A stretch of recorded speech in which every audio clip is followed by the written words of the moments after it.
Welcome into Savannah, Georgia for the rubber match in this three-game set between the Savannah Bananas and the Firefighters. Friday night saw a gritty come-from-behind 3-2 win for the Firefighters, but the Bananas bounced back with a 3-2 victory of their own an evening ago to even the series. Tonight, the Firefighters are sending Ben Dumb III to the mound, who is coming off the best start in Firefighters franchise history, while the Bananas are calling on their impressive rookie Tristan Levesque with the series on the line. It's the final duel this year between the Firefighters and Bananas, unless we get a rematch of the semifinal battle that they had in the postseason last October, as we welcome you inside. Happy Saturday night. He is the statistical savant of Banana Ball, Josh Talevsky. I am Biko Scala. Thank you so much for spending your evening with us here in virtual Banana Land. What a heck of a series we have had so far. Two really thrilling battles, both games won at the margins. Yeah, and I wouldn't be surprised if we got another nail-biter here tonight. The Firefighters earned that equalizer point that wound up making the difference on Thursday. Meanwhile, it was the Bananas with great performances from their relief pitchers that squeaked out the win last night. But still, the reigning pitcher of the month now in Ben Dumb III starts against the Bananas has been phenomenal throughout his career. And not only do the Firefighters want to try and take the season series 7 out of those 12 games, they want to do so in their 100th game in franchise history tonight. Yeah, not just this three-game set here this weekend, but the entire season series between the Firefighters and Bananas comes down to tonight. Let's see how we've gotten to this place, going all the way back about 48 hours ago to Thirsty Thursday. Robert Anthony Cruz, bottom of the second inning, open up the scoring with a ball for sprint, driving in Bryce Grizzappi, the designated runner, scoring all the way from first. Great aggression from Grizz, serving as that DR, and even with the Firefighters up in the inning by a run, it did not matter in the bottom of the 6th inning. Dan Oberst playing hero for the Bananas and doubling their lead in points. But in the 7th inning, it's the Firefighters with great situational hitting courtesy of Noah Bridges finally getting a run on the board that they hope to hold up. Yeah, that would end up turning into a point thanks to Austin Temple coming out of the pen. A 3-trick play inning behind him, which pulled the Firefighters ahead in the trick play department as Darian McDowell, top of the 8th, runners on the corners, 1 down. He puts the ball in play. That'll do the job. Fielder's choice, but Lamar Sparks comes in, so the Firefighters putting the pressure on again. Bananas would fail to get a trick play in the top of the 8th. Austin Temple earns another point. All of a sudden, it's a 3-2 lead thanks to the equalizer point, but 2 runners in scoring position, and Eric Jones Jr. guns down Oberst at the dish to save the game, as it's Johnny Hummel striking out Bill Leroy on a 3-2. Ball 4 here would have tied it. Instead, Hummel clutch again, as he has been so often as of late. Firefighters 3-2 winners. When he's needed it the most, he has gotten the strikeouts in the pivotal situations. So the Bananas looking to draw the series even. Last night, it's Dan Oberst for the 2nd time in the series, getting a hit into right field, and this one walking off the inning for the Savannah Bananas, putting them out early 1-0. Great head first slide from Ty Jackson, and he puts the ball in play here in the 3rd inning. Logan Lacey having a little trouble, and terrific hustle from Ty Jackson makes it a 2-0 Nanners lead. Yeah, put the ball in play, kids. Good things will happen, and take your ball for sprints when you can get them. Reese Alexiadis put the Nanners up 3-0 through 4 innings, but here comes Dalton Cornett and the Firefighters. First run of the game pushed across, and then make it 2 more on the 2-run triple from DC3. His 3rd triple of the year. That has him 3rd most in the entire sport. It would be a 4-run frame. It would earn the Firefighters their first point, and then Lamar Sparks on a 3-2. How about his team-leading 10th home run of the year as the Firefighters offense wide awake all of a sudden. And it's the 2nd time in as many weekends that Sparks has homered against Drury, but this 8th inning capped off 3 scoreless frames from Jacob Azala to keep it a 3-2 ball game. And in the 9th inning, Danny Hosley comes in, gives up the single to Dalton Cornett. So the Firefighters opt to use him as their golden batter. He swings through an elevated changeup. So now 2 outs. Dakota McFadden trying to extend this ball game. Noah Bridges gets a little too greedy, trying to swipe 3rd base, and Bill Leroy able to make up for the strikeout on Thursday night by throwing out Noah Bridges. The call standing after replay review, and it was the Nanners with a clutch 3-2 victory in last night's contest. Yeah, how about both losing teams having the tying run in scoring position in the 9th inning when they fall? And Dan Oberst, couple knocks in both these games so far. He has been the driving force behind this Bananas offense. He was the showman of the game an evening ago. What's remarkable is in his last 12 games, 10 of them have been multi-hit performances. At long last, Oberst getting that showman of the game award in 2026. Yeah, so here's how last night's Bananas win, Firefighters loss, shakes up the standings. The Nanners hop over the Coconuts. They are back in 2nd place, a game behind the Tailgaters, who clobbered the Party Animals in Boise, Idaho, an 8-2 victory. They remain at the top of the standings. And then because the Party Animals lost, the Firefighters still just 2 games out of a playoff spot. Yeah, the Firefighters have the Texas Tailgaters to thank an 8-2 drubbing, and so the Firefighters still trying to inch closer and closer to those Party Animals. Again, they send Ben Dunn out to the mound trying to get the victory, and that would be really impressive for the Firefighters as they would win the season series, taking 7 out of 12 games, and if they wound up tied with the Bananas in the standings, it would give them that first tiebreaker when it comes to playoff seeding. It's already been such an impressive turnaround for the Firefighters after the Bananas have dominated this matchup the 2 previous years. Before we can give you Banana Ball tonight, we've got to make sure we've got the rules. Banana Ball is the fastest and most entertaining show in sports. And the 11 rules guarantee the most fans-first experience every second. Unbelievable! Welcome to the Banana Ball Championship League. Rule number 1, win the inning, win the point. The team that scores the most runs in an inning wins the point. It's a walk-off winner to the deepest part of the field! Oh my goodness! With the Equalizer Point, trick plays provide the away team an opportunity to earn a point going into the final inning. And in the final inning, every run counts as a point. Rule number 2, Banana Ball has a 2-hour time limit, guaranteeing that every game is fast-paced and action-packed. Rule number 3, no stepping out of the batter's box. If you do, it will result in a strike. Max stepped out of the box, and because he stepped out of the box, that's it! Rule number 4, no bunting, because bunting sucks. If you bunt, you'll be thrown out of the game. Rule number 5, batters can steal first base. Ball 3, Gideon taking off for first, throw from Leroy in time! Rule number 6, there's no walks. Walks are ball force sprints. The batter can advance as far as they want until every position player touches the ball. Those defenders have touched the Banana Ball. It is a 4-base sprint to open up the ball game. Rule number 7, no mound visits. Nope. Rule number 8, foul balls caught by a fan count as an out. Oh, they caught it! They did! They did caught it on the 3rd point! We're doing a showdown! Rule number 9, the showdowns. In showdowns, the best of the best face off in the biggest moment. One hitter versus one pitcher with one fielder behind him. And the hitter has to score. Deep to right center. See you later. Rule number 10, the Banana Ball Challenge rule gives the coaches and you, the fans, a chance to impact a call on the field. Rule number 11, the golden batter. Once a game, each team can give any player an at-bat, regardless of the lineup. This offers the biggest matchups on the biggest stage. Big on big. Kmart, let's go! Let's go! Let's go! Get out of here, ball! That thing had a family! And those are the rules of Banana Ball. The sky and get your spirit fingers wiggling, because it is time now for the single most storied tradition in all of Banana Ball. This tradition dates back to the very beginning in 2016, and since that fateful day, it has brought endless sums of good fortune for your Savannah Bananas. Ladies and gentlemen, it is now time to meet tonight's Banana Baby. This is Thomas.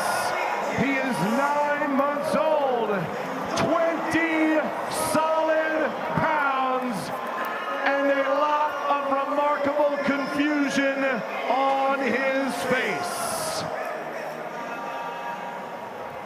Thomas, it's okay to to be confused, because let me tell you, buddy, this is a moment that you will never remember anyway.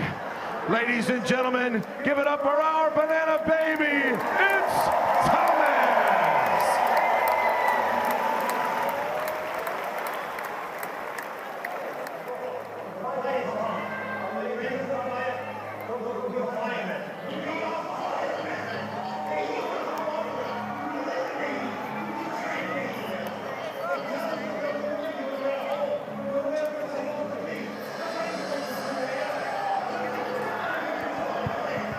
Well, the Firefighters storm the field here in Grayson Stadium. We talked about it just a few moments ago, but what a home run party it was in Boise, Idaho, in particular for the Texas Tailgaters. A historic home run barrage from our top team in the sport right there on ESPN. How about 3 different tailgaters with a multi-homer ball game? It ended up being 8 long balls in total for the Tailgaters, which usurped the Party Animals, who had the record. 7 home runs in a game. They did it twice last year in Clemson, South Carolina, as well as Charlotte, North Carolina.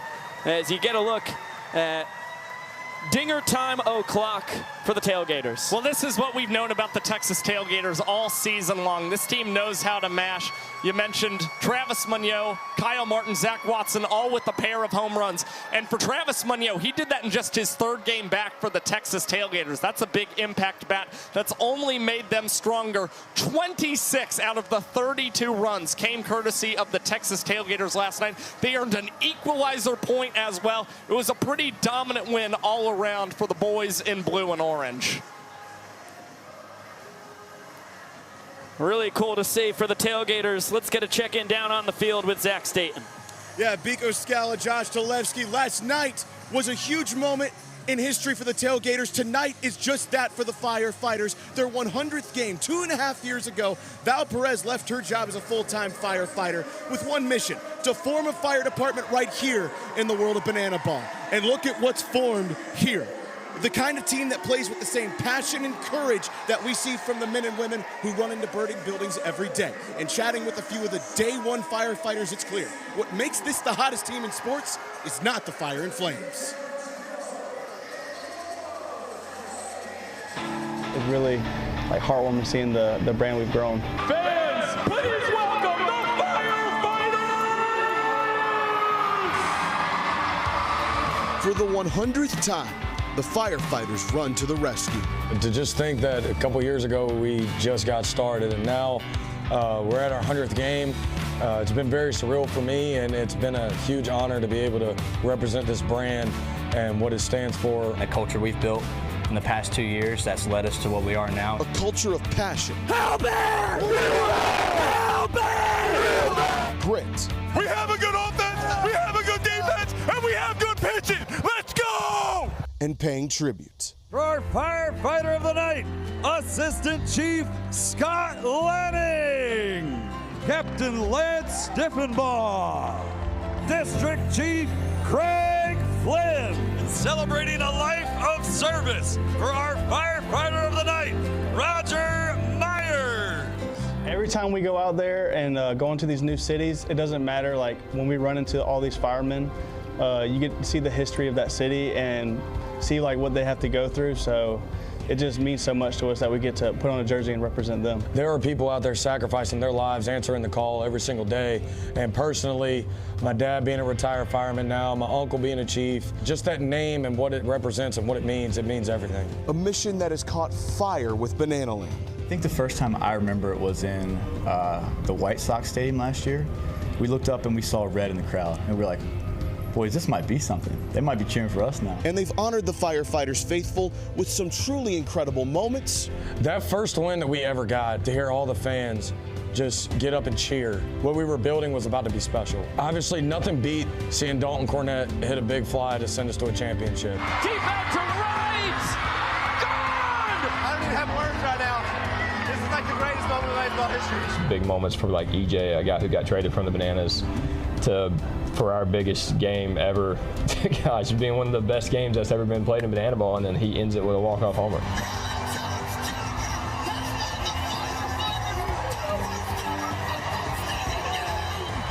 Nights that brought tears to our eyes. When we got to go out on 9/11 at Yankee Stadium and hold the banners up with all the firemen, I mean, that was the most, like, my heart felt that. We pause to honor and remember.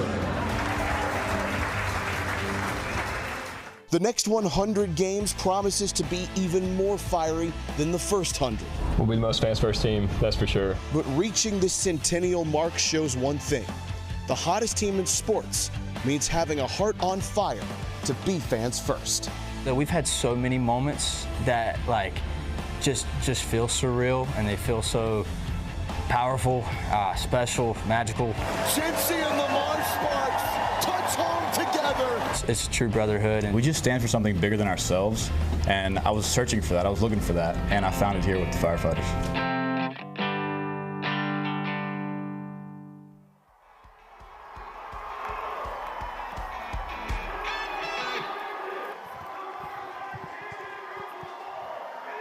Thank you so much, Zach Staten. That was just a tremendous job that you did recapping the first 99 games in Firefighters history. And now that squad, the third team ever added to the world of banana ball, out there trying their darndest to get this superstar out before he runs a full 360 on him, and he touches home inside the Parker. Who could have seen it coming? Very impressive work by young Haas there. Gets the lift to the sky from Cowboy Kyle Lewigs. And welcome back inside. Here we are, look at that, we made it eventually. Josh Chalevsky, Biko Scala, so happy to be with you here on YouTube tonight. This Firefighters series has been so much fun this year, and especially because you look at the first 2 years of the Firefighters, this is a team that went 11-45, and this year they are 19-23. The turnaround has been fantastic. They're only 2 games out of a playoff spot. Yeah, and again, this team brought in a lot of veteran experience through that banana ball player draft that has certainly helped them, but also you consider the guys that they wanted to roll over on this team from the season before. One of them they hope to be a really impact player tonight in Ben Dum III, our starting pitcher, who has just been oh so good. The evolution of Ben Dum III, I am obsessed with it. You got the defending pitcher of the year, now our defending pitcher of the month, but because of his 2 starts that he had in July, which, by the way, the first 2 starts in his entire banana ball career. He was the pitcher of the year last year as the closer of the Firefighters, and you take a look at what he's done this season, mostly out of the bullpen, but his last 11 1/3 innings, the starts only 1 run given up. Those were both, of course, against the Bananas in July. And on the other side of the coin, Tristan Levesque, the rookie, has been stupendous. That 3.23 ERA you see at the bottom of the graphic for Levesque, that's 4th best in the sport. And you talked about 4th best. Well, that 3-minute and 41-second MPI for Ben Dum is 4th in the Banana Ball Championship League among qualifiers. So you're seeing 2 guys right now, towards the end, I really should say, of this World Tour, who are still pitching at their best in the Banana Ball Championship League. Tristan Levesque, this is just his 3rd start in his career. The same can be said for Ben Dum. Right. I mean, these guys, you know, they come from a little bit different backgrounds. Levesque fresh out of college at Rhode Island.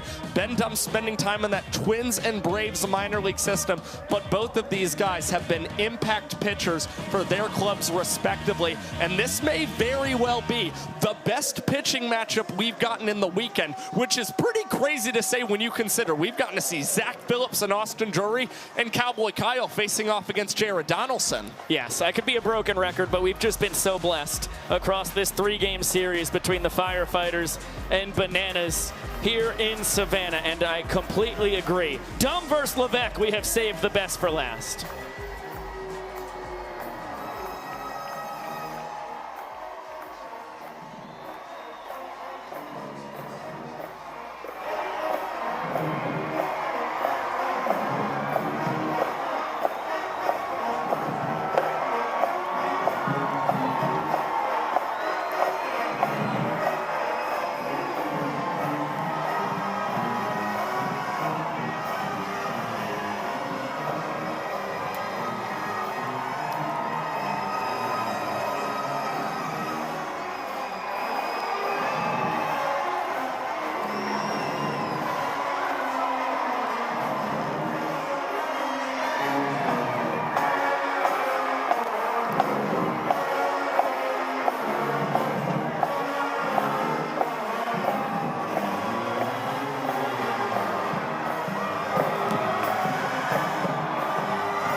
I need you to start clapping your hands.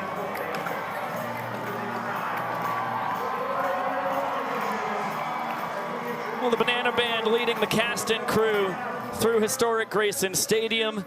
They have touched down onto the turf, and it gives us a great opportunity while a young professor shouts out our fantastic crew between both of these teams to check in with Sam Bauman, who has a fantastic piece on Tristan Levesque, the Banana starter here tonight.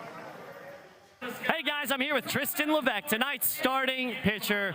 Tristan, you've been working yourself into this rotation now. Feeling a little bit more confident as you step out here tonight in Savannah? We are. Beautiful Savannah. Nothing like playing in Savannah. I mean, this crowd is special. It's something different, Sam. I absolutely love being here. And Tristan, we've seen some great stuff out of you. And obviously, we're thinking you've got some great coaching, some people working with you to help you stay prepared. Kellogg, excuse me. Yeah, thanks. Maceo, come on over here. The coach I'm talking about, obviously, Maceo. Maceo, talk about how you've been working with this guy this year. We've seen on TikTok the grind you guys have, and it seems to be paying off. Oh, yeah, he reached out to me. He was one of the players that reached out and had the passion to learn dance. He's always wanted to learn dance. Am I correct, right? And then now he has that opportunity. He wants to plus his experience here. He wants to plus his performance. So I'm like, why not? So almost every Monday, you only miss like one Monday. Yeah, one Monday he missed, but that's about it. I was like, yeah, go ahead, take that time off because he needed it. But no, he's been in there grinding in the studio, and I love it, man. He's so passionate. I love it. Tristan, obviously, Kellogg's doing fine with the throwing stuff, but how's this loosen you up maybe on the mound, get you thinking about the game in a different way? Oh, if you saw clips of me dancing in the beginning, I was like a board. I mean, Maceo can even say that, but hey, it's been a huge, awesome journey. Step Up has been my favorite movies as a kid, so like learning how to dance like that has been so cool. I love the journey. It helps with the dances, it improves the dances here, and then it makes it a better experience for the fans. So truly, it's been awesome. Maceo, prediction for this guy tonight? 10s across the board, all performance, game stats wise, and then also full out energy. This man, every time I look at him, I can't stop smiling, man. That's just a good coach hyping up his guy. Kellogg, real quick. Yeah, real quick, get in here. Oh, nope, sorry, we've got to wrap. Guys, yeah, Biko, Josh, back to you. That's it, I'm starting tonight. Ryan Kellogg, always the bridesmaid, never the bride. Golly. Can we get some shine on the Bananas pitching coach? Well, you got a look at the full capacity crowd here. Ty Jackson with our youngster down on the field. Getting the folks warmed up. Let's listen in to Ty. Shimmy. Oh my goodness.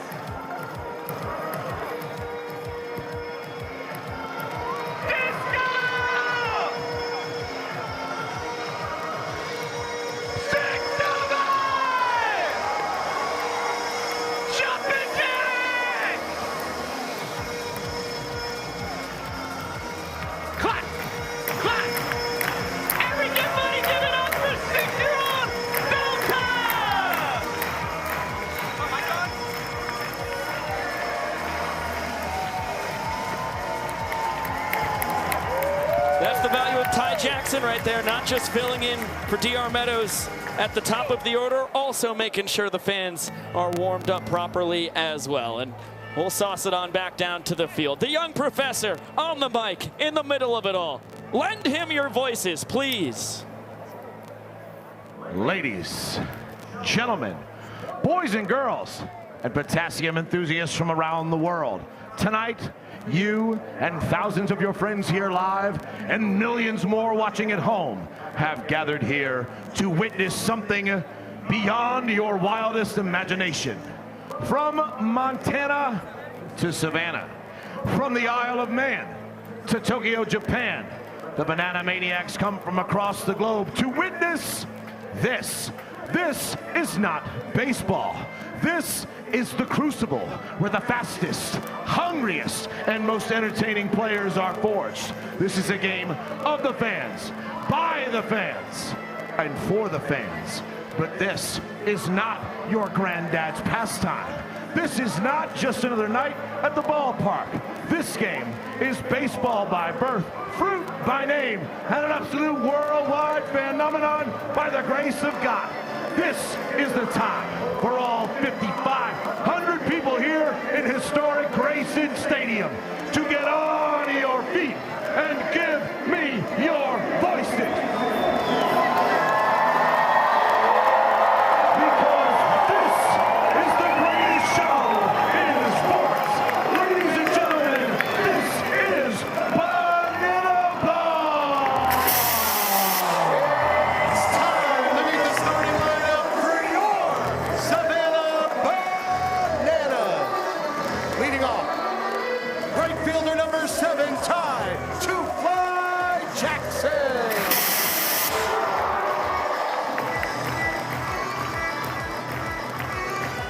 At third base, number 4, Kyle K.J. Jackson.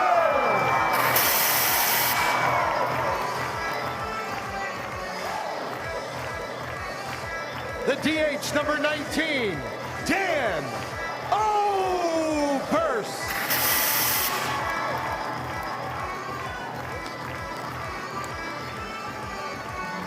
Center fielder number 2, Reese Superman Alexianis.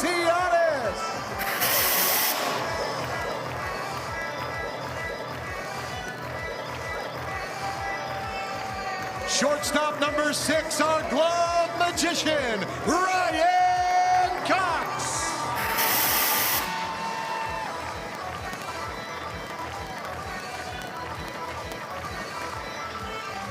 Playing first base today, wearing number 1, Bill Leroy.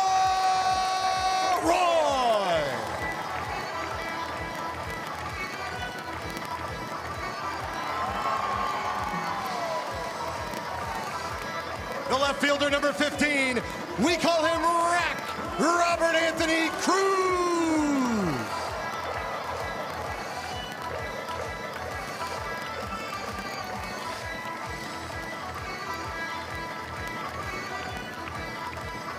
Extra hitter number 9, Max Young Goldberg.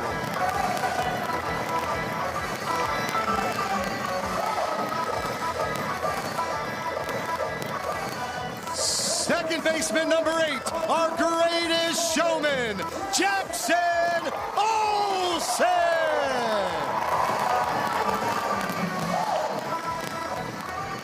And the catcher number 3, the Raging Cajun, Bryce Grizzaffe.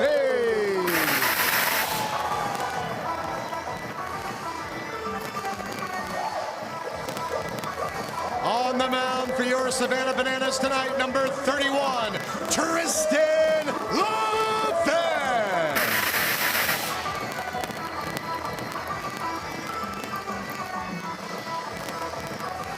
Your Savannah Bananas are led by Tyler Gillum, assisted by Adam Virant, Ryan Kellogg, Bryce Stover, and the legend, Reggie Horton.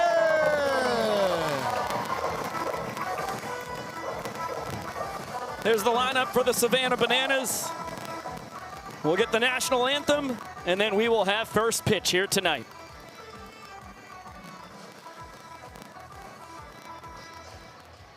Ladies and gentlemen, at this time, we ask that you please rise, if you're able, and remove your caps. Here to honor America with the singing of tonight's national anthem, please welcome to the field Olivia Adams. Oh, say, can you see by the dawn's early light what so proudly we hailed at the twilight's last gleaming, whose broad stripes and bright stars through the perilous fight o'er the ramparts we watched were so gallantly streaming, and the rockets' red glare, the bombs bursting in air, gave proof through the night that our flag was still there. Oh,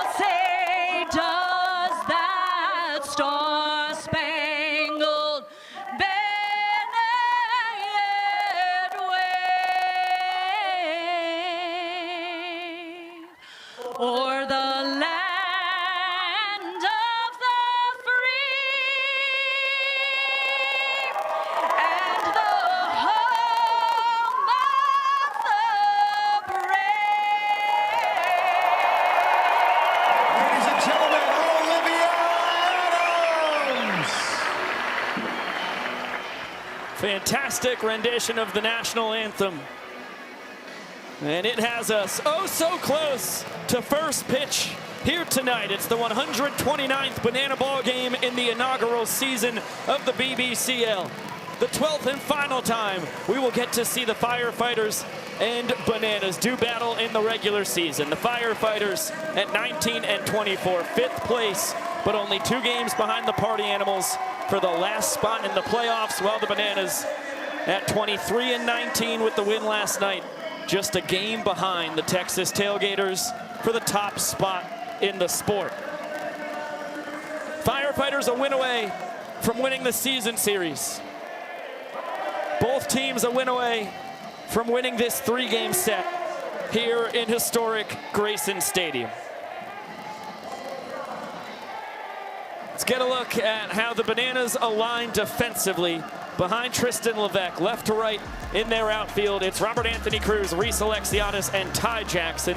In the infield, third to first, Kyle Jackson, Ryan Cox, Jackson Olsen, and Alex Ziegler, a designated fielder, while Bryce Grazaffi gets the start behind home plate. Yeah, it's Reese Alexiadis looking to reach 50 trick plays for a 2nd straight season for the Savannah Bananas. You saw Robert Anthony Cruz 2 trick plays last night, one of which was his 100th career trick play, so a big congratulations to the 3rd-year Nanner. And you've got that rookie battery here tonight, Tristan Levesque and Bryce Grazaffi. And the first inning Bryce Grazaffi ever caught in his Banana Ball career, it actually came with Tristan Levesque on the mound in this stadium against the Firefighters in early March. Yeah, that was all the way back. The first full series that either of these teams had after the Banana Ball kickoff in Tallahassee the week before. And boy, what a phenomenal rookie Levesque has been. The kid out of Niantic, Connecticut, the Bananas nabbed him 36th overall in the 5th round of the first ever Banana Ball player draft after he spent 5 years at the University of Rhode Island. And straight from college to Banana Ball after a brief summer with the West Virginia Black Bears in the MLB Draft League, he has taken the sport by storm. I think if you ask Tyler Gillum and company, you've got a guy who is 4th in the sport in earned run average. They could not be more proud of him. As we look at the Firefighters starting lineup at the top, Caden Green, Logan Lacey, Lamar Sparks due to swing it in the first. EJ cleaning it up once again. Then Darian McDowell, Dalton Cornett, who was 3 for 4 last night, and Tyner Hughes, Mason Maxwell, South Trimble, and Zachary Bridges to round it out. Those last 2 guys getting their first offensive starts of the weekend. Yeah, that's very exciting to see. Zachary Bridges just got a hit last weekend in Wrigley Field, so now gets a chance to start behind the plate. And a late scratch from Armando Becerra is what put Zachary Bridges into this lineup, so he's hoping he can have an impact at the bottom of this order, as Tyner Hughes, Mason Maxwell, and Dalton Cornett have all had really nice series for the Firefighters offensively. There is no Bananas defenders in the field right now. Looks like the young professor is poised for an announcement to the over 5,000 fans here tonight, making up the 628th straight sold-out crowd in Banana Land. Going all the way back to the Coastal Plain League days, here into the world of Banana Ball. Young Prof, what say you? All right, ladies and gentlemen, when I count to 3, I need you all to yell at the top of your lungs, start the clock. In 1, 2, 3. Showtime!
entrance for Tristan Levesque and company. You get a quick look at the numbers here for the southpaw. Yeah, just his third start in his banana ball career. In 2 starts, he's thrown 6 2/3 innings, given up 9 hits, just 1 earned run, 3 ball, 4 sprints, and 6 strikeouts. But he's had to work a little harder in these starts. His MPI at 5 minutes and 30 seconds when he's gotten the ball from the get-go. Looking to make quick work of the Firefighters to start off tonight's ball game. It's Peanut, Showtime, and Sparks to open this up. Armando Becerra was a late scratch. Looks like he injured one of his big toes on the fantastic catch he made in the bottom of the 6th inning last night, crashing into the wall. So we hope that it's just a 1-game absence for Mondo, who has really turned it up as of late and has put on a defensive clinic this weekend against the Bananas. As it's a quick 0-2 count on Caden Green. He's got to look out for fastball, changeup, curveball, slider. Typical 4-pitch mix from Levesque. Did he go? No, says Seth Markham, first base umpire, after the appeal from Bryson Wheeler, the crew chief, calling balls and strikes for a 2nd time this weekend after he was behind the dish on Thursday night. Heater just misses low. Good call, though, by Wheeler. It was below the knees. And you're seeing a similar approach for Tristan Levesque that we saw from Austin Drury last night. A lot of fastballs early in the ball game. Try and test these Firefighters' bats as Green hits this over to Kyle Jackson. He transfers between the legs. Alex Ziegler with a fist bump after catching the banana ball behind his back. And that is an early double trick play for the Savannah Bananas. The corner infielders combining talents. Trick play 57 for K-Jack. Trick play 76 on the year for Ziggy. As Logan Lacey takes the fastball up and out. He was originally penciled into the 6 hole, where he's made a home for himself as of late. But Val Perez having to make it audible in the afternoon, switching around more than half the lineup. And that's an intelligent call from Val Perez and company. Logan Lacey, since returning from injury, he's had a hit in every game that he's played for this Firefighters team. I know the thought was just to slot him in kind of the middle of the order and hope that he can catch up to live pitching. I'd say he's done so pretty well, so makes sense to slot him back up to the top of the order. As this one's a chopper to Cox. He fields and fires, and Logan Lacey will hustle this one out for an infield single. Lacey showing off the speed. Easy to be a Monday morning quarterback. You look back at that, I think Cox would say that's when he probably had to barehand to have a chance at it. Or a lightning quick exchange between the glove and the throwing hand. So soft contact, but Lacey's aboard as you get a first example of the fantastic defense that Bryce Brzaffi brings you behind home plate. Obviously, Bill Leroy is as good a catcher as you could ever want defensively. But you don't lose anything back there when Grizz is calling the pitches, as that's a screamer for Lamar Sparks. Only his 2nd hit of the weekend, not for a lack of barrels. He had 2 lineouts on Thursday night. And the banana ball gods shining upon him as that barrel does not find a glove. 2 on, just 1 out for the always dangerous Eric Jones Jr. Fastball, strike 1. A tough series so far for Eric Jones Jr. Had 3 strikeouts Thursday night. Fouled out to the fans in last night's contest as well. But all that can go to the back of your mind, actually out the window if you have a big series finale. And I know that's what EJ is hoping for.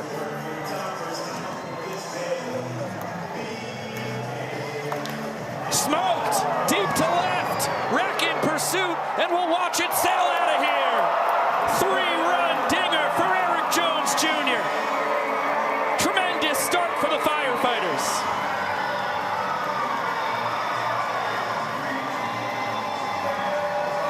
He's just such a professional hitter for this Firefighters squad. Eric Jones Jr., just his 3rd homer of the year, and he's going to catch up with Zach Staten. Eric Jones Jr., your 1st home run in Grayson Stadium with the Firefighters. That one feel a little different? It was excellent, Zach. Let's go. Come on, we got a game to win today. Let's go. Why don't we? Firefighters up 3-0 in the inning. That ties EJ with Tanner Thomas. 32nd home run in his career. 4th most in the history of the sport. First 29 came with the Bananas. It's still the 2nd most homers in franchise history for the Bananas as McDowell out to right center. Back-to-back jacks! Darian McDowell. How about the Oppo pop? Deepest part of the park. His 7th long ball of the year. And make it 4 straight hits for the Firefighters here against Tristan Levesque. Premium showing off the power for the Firefighters. Darian McDowell, that's back-to-back jacks. Are you serious? Yeah, hey, I ain't no donut hitter tonight, I can tell you that. It's 4-0 already. Couldn't dream of a better top of the 1st inning for the Firefighters. It's nowhere near over. Look out, everybody. Dalton Cornett loses control of the lumber. It is another sticky night in Savannah. 82 degrees, but with the humidity, it feels like it's over 90s. You get a look at the numbers here for DC3. Batting average is up to 285, as he's 4 for 8 on the weekend, including a 3-hit performance an evening ago.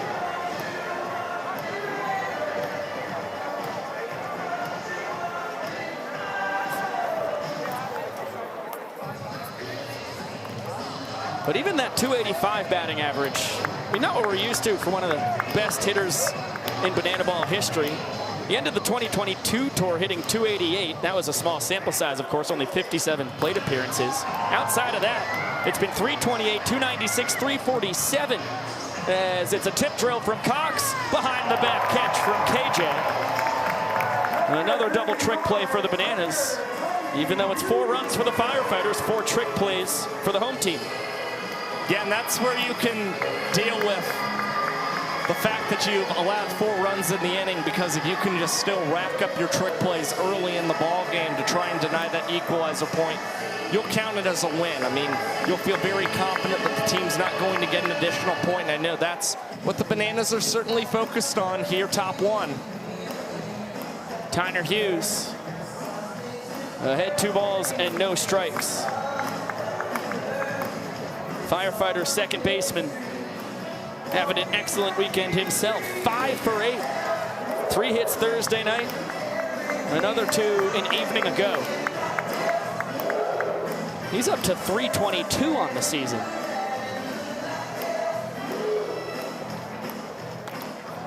As the big bender misses high. No late strike call from Grayson Wheeler. Gets the top of the zone, so the count even at 2 balls and 2 strikes. And the curveball fouled away.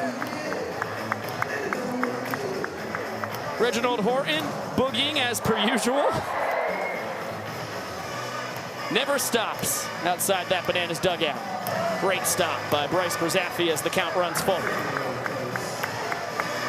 Well, once again, you're seeing what we were talking about. Tristan Levesque has had to work a lot longer in these starts. And Tyner Hughes puts good lumber on this pitch on the full count. Cruz was playing in for possible sprint defense. And Tyner thinks about 3 bags, but he'll be content with the 2-out stand-up double. The Firefighters now with 5 hits in the opening frame against the rookie southpaw.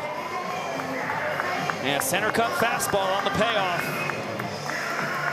That's not a pitch that the red-hot Tyner Hughes is missing as of late. That brings him up to 6 for 9 on the weekend. First extra base hit. And he's seeing the ball especially well right now. 3 of his last 4 games, he's had multiple hits for the Firefighters, and could very well be on pace to do that once again as Mason Maxwell finds himself in an even 1-1 count.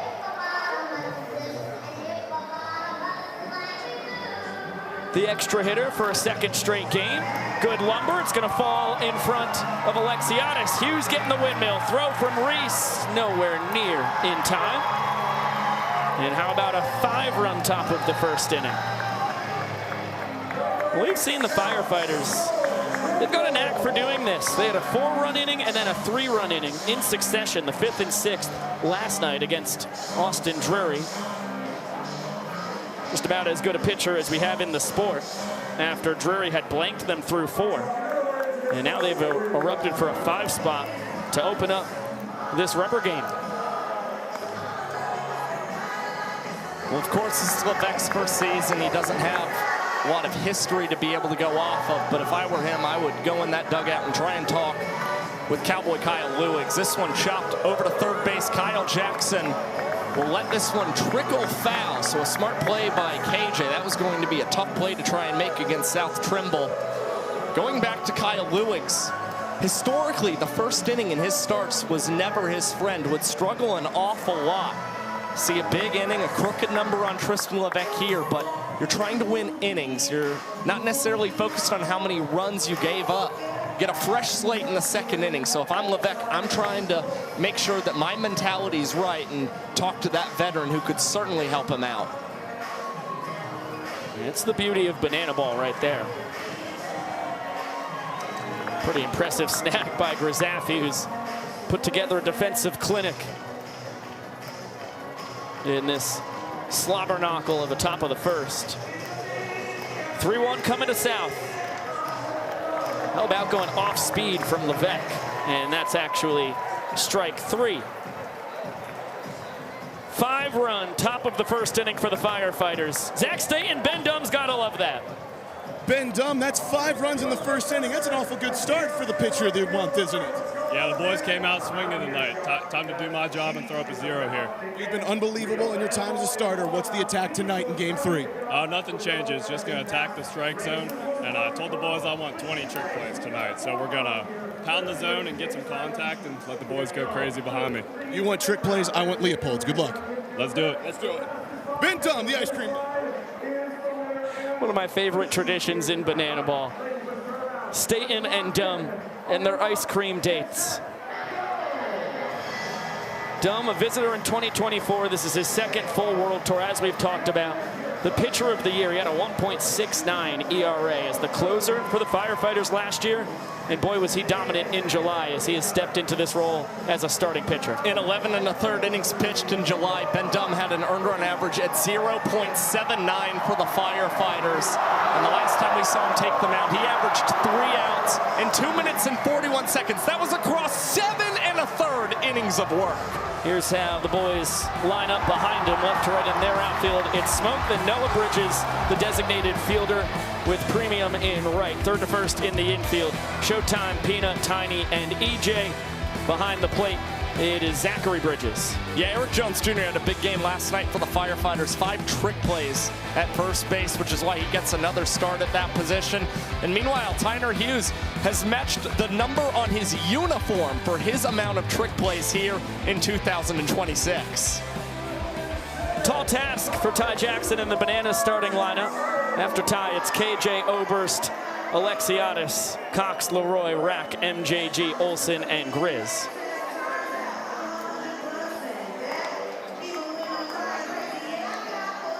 When you're going against a guy who only gave up 1 run in 11 1/3 innings against you in July, certainly can't expect to score 5 to deny the Firefighters a point, but you can try and work him as much as possible on a steamy night here in Savannah. Remember, Dumm went 7 1/3 against the Bananas this past Sunday in Wrigley Field, the longest start in Firefighters history. And the reason he was able to go that deep, he was just about as efficient as you will ever see a pitcher in baseball or banana ball. And he will start his evening with a strikeout of Ty-2 Fly. Yeah, the stuff already looking lively for Ben Dumm III. A beautiful heater, outside portion of the plate. Ty Jackson, I mean, you can't wait and see whether that's going to be called the ball by Bryson Wheeler or not. You've got to try and attack that one. And he comes up empty as KJ also whiffs through elevated gas. Dumm has taken care of one of his visitors' teammates in 2024, but KJ might have some revenge on the mind. Foul ball. KJ, of course, emphatic that it was fair. He's hoping for home run number 8, which would extend his career high in a season. Right field umpire David Proctor denies KJ that, and I do not think the Bananas would challenge. Neither do I think it would be wise to either, down 5 runs in this inning.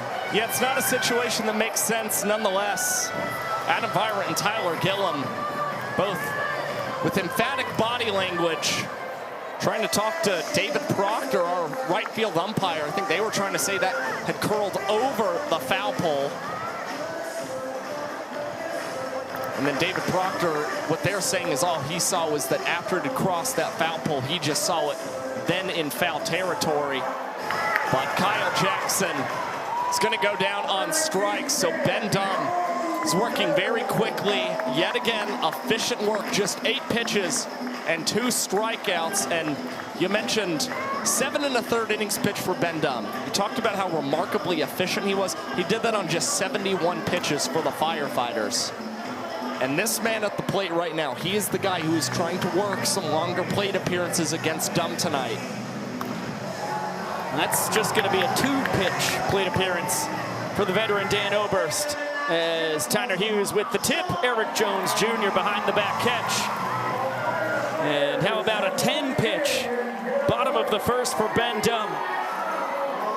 Claims point number 1 for the Firefighters, and the right side of his infield collect a pair of trick plays to cut that deficit in half as they pursue the equalizer point, which was the difference for the Firefighters in their 3-2 victory in the series opener back on Thursday night.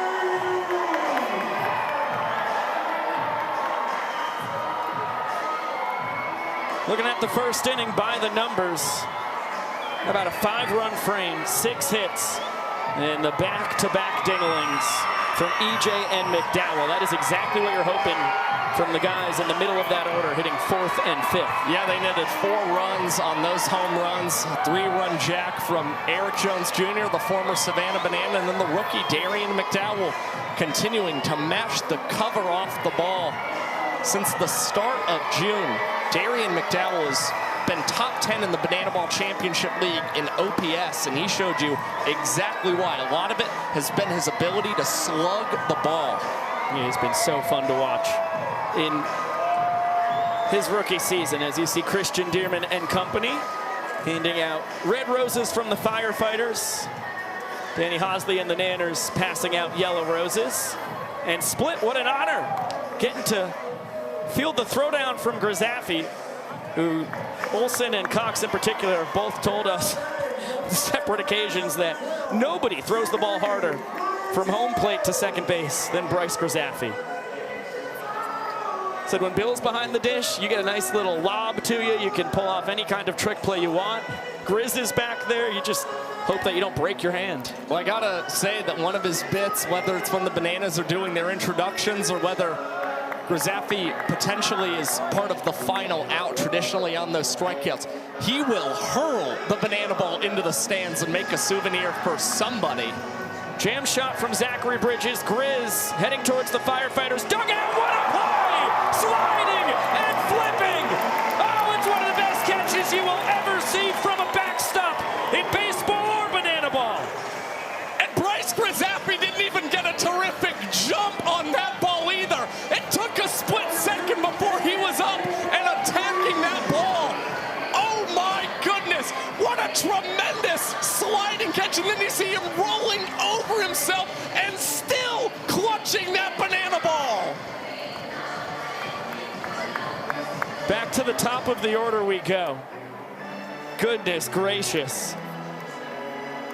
And it's not the case tonight, but that's why he's been a designated fielder this season for the Savannah Bananas.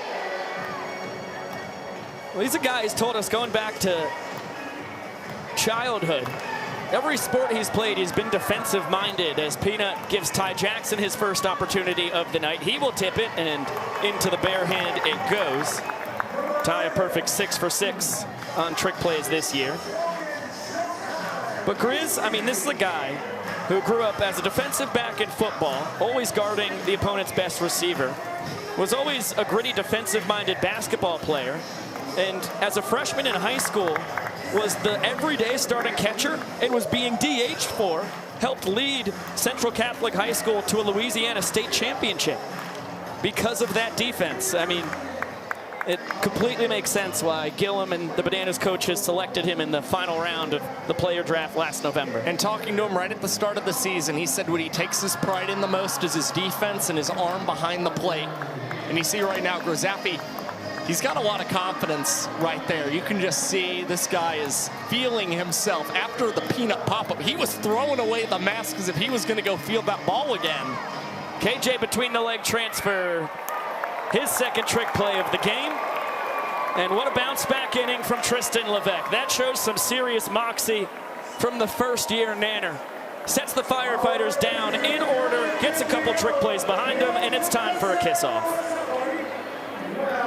Gotta tell you, here in Banana Land, we love, and it's Saturday night, it's date night, so we figured, why not have a good old-fashioned, passionate kiss-off? We've got 3 couples, they're gonna do a little bit of smooching, and you, the fans, are gonna decide who did it the best. Let's get to our first contestants here. What are your names, guys?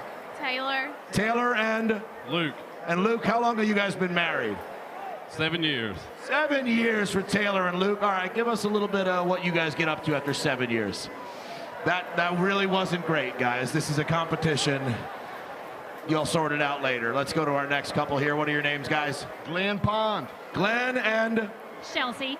And Glenn, how long have you two been married? 10 years next month. 10 years, a little bit more time under their belts. All right. Well, show us a little passion here, will you? Oh my.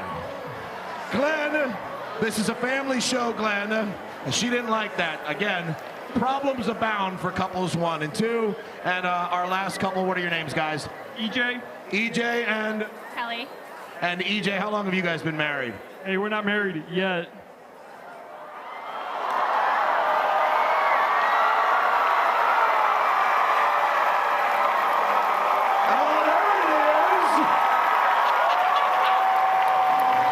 She said yes. We don't need a vote. Ladies and gentlemen, give it up for our newly engaged couple. What a beautiful moment right there. That just warms the heart, doesn't it, Josh? It does. It does. That's beautiful. I don't know that it'll ever happen to me, but you don't think you're ever going to get proposed to? I don't know if I'm ever going to be in a position to be able to get down on one knee, man. You know? Oh, man. Well, we will cherish that bit for as long as we can milk it. Who knows, Josh? I don't know, buddy. Little squibber foul. Ball and a strike on Reese Alexiadis. So what a tale of 2 innings. Firefighters win the first behind 5 runs.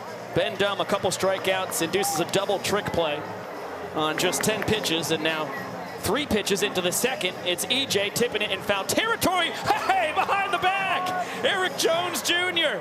It's just 1 trick play in the book, but that is snazzy right there. That is high difficulty. Yeah, that's what I was just about to say. That goes right into the level of difficulty because you could, after you tip, just haul it in the standard way or even catch it with your bare hand. But it's Eric Jones Jr. adding a little extra spice and fielding that behind the back. No surprise that you see something like that from a long-time banana ball vet who's been in the sport since 2022.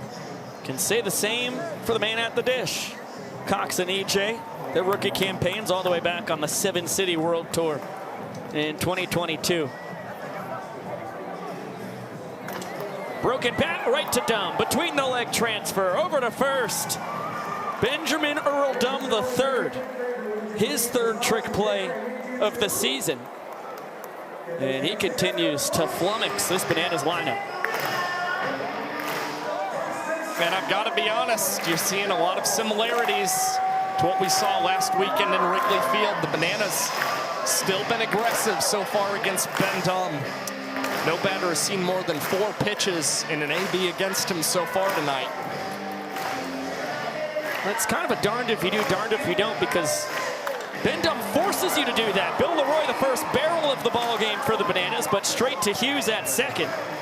And it's 17 pitches through 2 scoreless innings from Dumm, who just pounds the zone. And another sub-2-minute inning from Ben Dumm III. Had 4 a weekend to go. Already has 1 through his first 2 innings.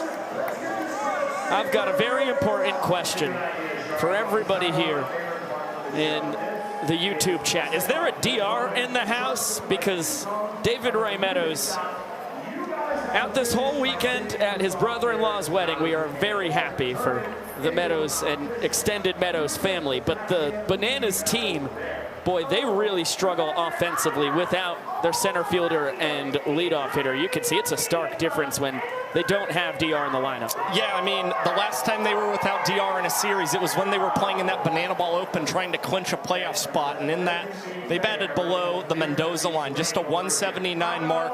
They averaged 4 runs a game, only 5 hits. A lot of strikeouts as well. You saw quite the uptick for the Savannah Bananas, and you're seeing that yet again. The batting average this weekend for the team is slightly better, but only 3.5 runs per game, 7.5 hits. The OPS below 700 when the tour average is well above 800. I mean, that is not a recipe for success for the Bananas.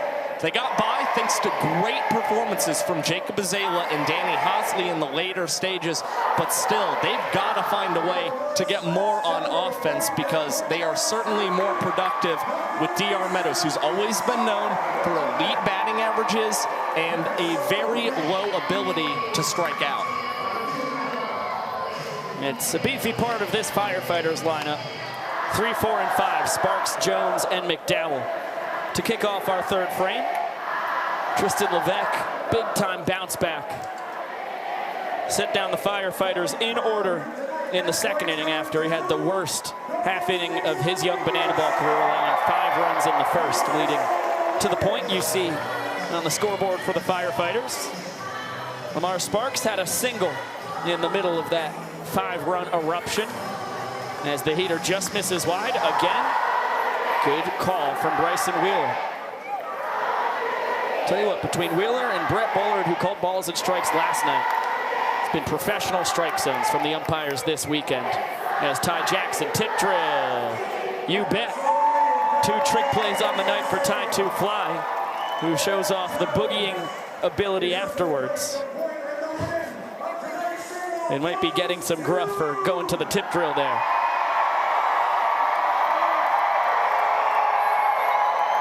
I think you could see Ty Jackson get a little more aggressive later in the game, or perhaps once the Bananas have tied this contest or taken a lead. So right now, playing from behind, you do, even as a home team, have to play things just a little bit safer. And Ty hasn't forgotten that first inning for Levesque, so the last thing he wants also is to miss that trick play and put a leadoff guy on base. Heck of a hold there from Eric Jones Jr. The biggest blast of the ball game thus far, 3-run homer, his 3rd home run of the season. Hasn't been the tremendous power output we are used to for the kid out of Charlotte, North Carolina. But I mean, you got a guy hitting 300. It's been a great run producer. He's now driven in 34 as he scolds that right back up the middle, but denied a knock on the slide from Reese Alexiadis. Beautiful grab from Super Reese in center field. He's always been the man who's stepped up at that position when DR Meadows has been out. And he made that play look awfully easy as EJ has 2 barrels, but only 1 knock to show for tonight. That's baseball, that's Banana Ball for you. Sometimes, like Lamar Sparks talked about to us after he had a couple lineouts on Thursday night, you can do everything right and you can fail. And that's the beauty of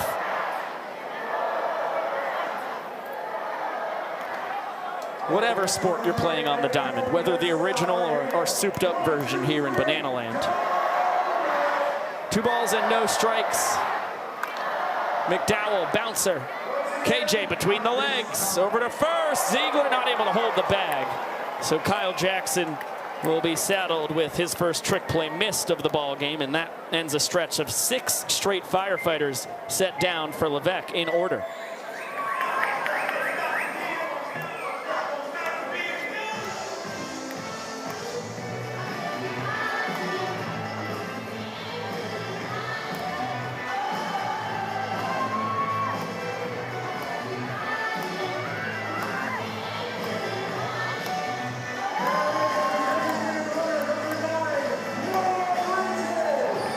What a specialty entrance for the veteran, Noah Bridges.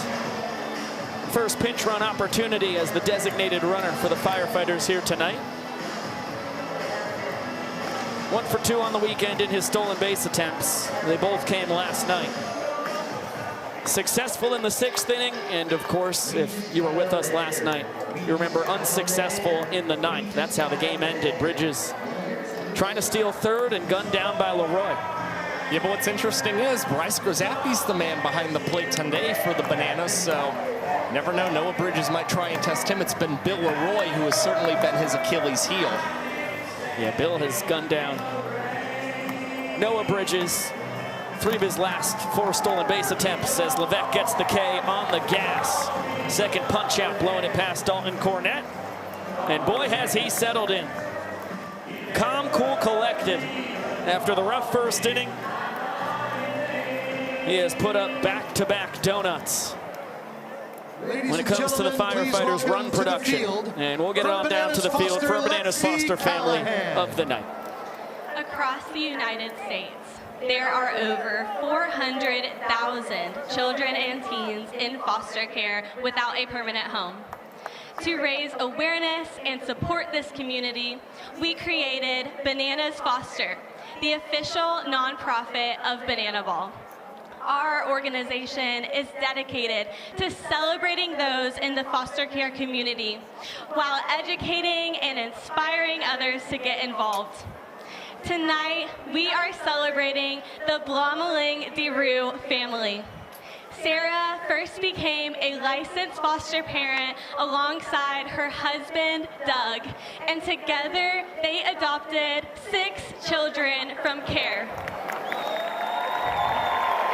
After Doug tragically passed away, Sarah continued to do incredible work for the foster care community as a social worker and a trauma specialist. Years later, she met Jamie, a single dad of 6 kids, and together they became a family of 14.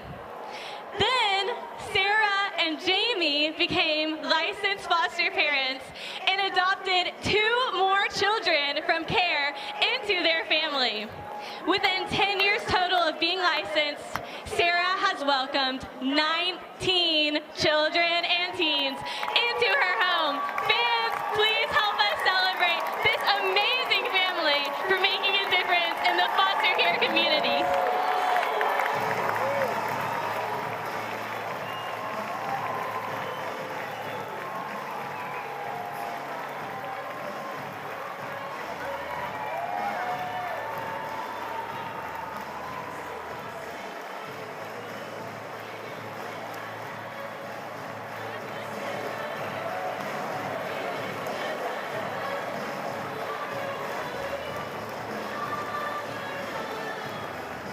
Such a special moment every single Banana Ball game. This is what the sport is all about, honoring the superheroes and the foster care community all over the country. And Kate Wilson is an absolute star. Talk about welcoming over 100 children and teens into her home and adopting a sibling group of 5 into her family. That is full body chills right there. A tip of the cap to you, Kate Wilson. Very cute kiddos down on the field. Speaking of cute kiddos, let's get our backstage question of the night. Hey, I'm in Banana Ball backstage with 7-year-old Olivia, who's got a great question for our Ryan Cox. What princess would you be if you were a princess? Ryan, that's a tough choice. Let's see what he has to say. Great question, Olivia. I would probably have to be Princess Potassia.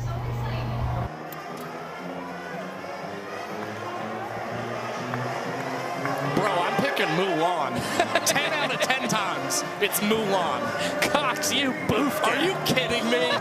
Well, obviously, Princess Potassia is an amazing answer, but yeah, Mulan's really good. I was just thinking I have to rewatch Mulan. Zachary Bridges, when's the last time you watched Mulan? Oh, I've never seen it. Wow, you've never seen it? I know, I'm bad.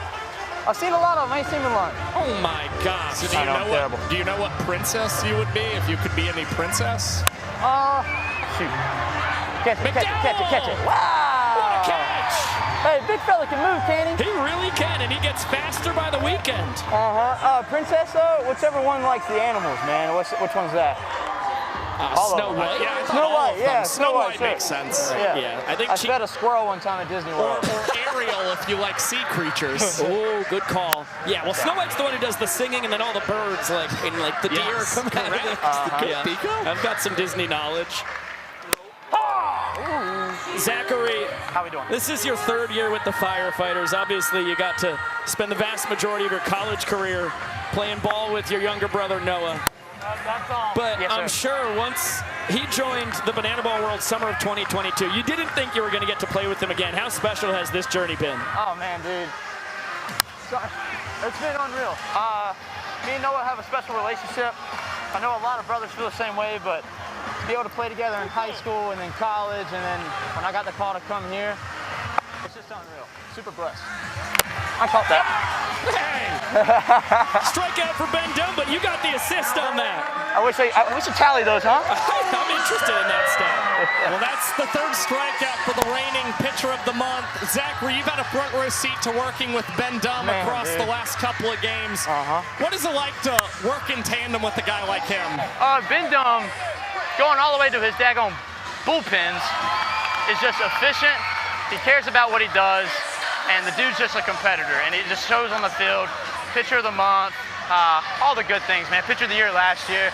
Freaking awesome, dude. He's the man. Zachary, you're the man. We could have talked to you all night long, but that's a really efficient inning. Hey, I love you guys. I really do. 1 minute and 43 seconds. And that's on my boy Ben Dunn. Love you too, Zachary. Love you Keep up guys. the great work. Love you guys. Let's get it back down to the field. It is the young professor all the way out here in right field. And folks, you've probably seen us do a lot of different races in our time here as an organization. But I assure you that you have never seen a race quite like this. And on paper, you might think it's mismatched, but we have taken some liberties to make sure that it is corrected. All the way out at the left field foul pole, we've got a dad who is getting ready to race his 1-year-old child. That's right. His name is Austin, and her name is Cammie. She is all the way out at the fan wall in center field. She is 1 year old, and she has a considerable head start. And we're going to find out once and for all who is faster, dad versus baby. Ladies and gentlemen, the first ever race of its kind, man versus baby. Dad and baby, on your marks, get set, go! There goes Cammie. She's got a ball in her hand, and she's running hard on the warning track. But Dad's coming in hot across. But she's making her way. Who's going to get there first? Run, Cammie, run! Because here comes Dad. Who's going to get there first? Step on the gas, Cammie! I think Dad was a little nice, but she is the winner of man versus baby. Give it up for Cammie! That was a really impressive performance from Cammie. I was going to rule her the victor because of a technicality in the first place. Her dad was running all over the field. He deviated well out of the warning track there. I'm okay with that ruling. Right, and Cammie never left the warning track. I mean, she was locked in. Speaking of locked, oh, God. What the heck was any of that? What was that? I love what I was seeing. I don't know if that one's getting on socials. Once we get a Banana Ball fails page up, then, I mean, We've gotten a couple of those compilations at the end of the years. Yes, that's right. There's a lot of... Never forget when, Jesse picked up that one camera that fell down. Crazy POV. Was it Indianapolis where he took a spill? Jesse? I think that's right, yeah. It's the Visitors, perhaps? 2024? That's my memory. It cannot always be trusted. Oh, gosh, we've got a lot of content in the bank when it comes to fails in the history of Banana Balls. Tyner Hughes taking a hack at the 2-0, comes up empty. Tristan Levesque, brutal first inning, but he has really locked it down since then.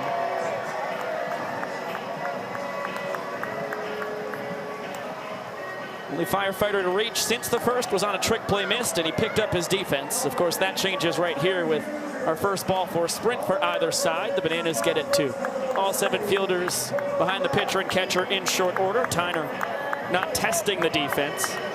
Make it 7 times reaching base in 10 plate appearances on the weekend for Tiny. Nothing more you could ask from him. I mean, this guy started the season so hot for the Firefighters. Had cooled off in May, but all of a sudden he is back and a big force. I mean, if you think about it, at the start of the tour, he was the guy setting the table in that leadoff position, but now he's doing a great job at the bottom of this lineup, trying to feed the guys at the top now in Green, Lacey, and Sparks. Mad Max down on 3 pitches. A lot of late life on the cheese from Tristan Levesque, picking up his 3rd K.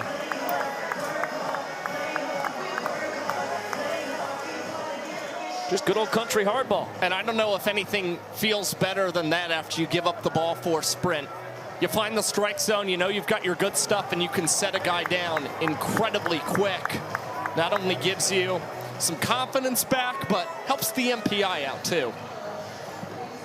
South Trimble was the first strikeout victim for Levesque tonight.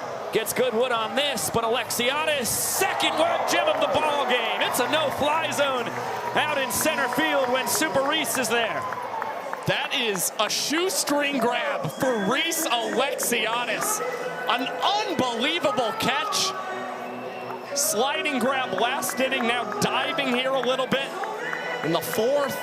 And Super Reese putting on a clinic in center field.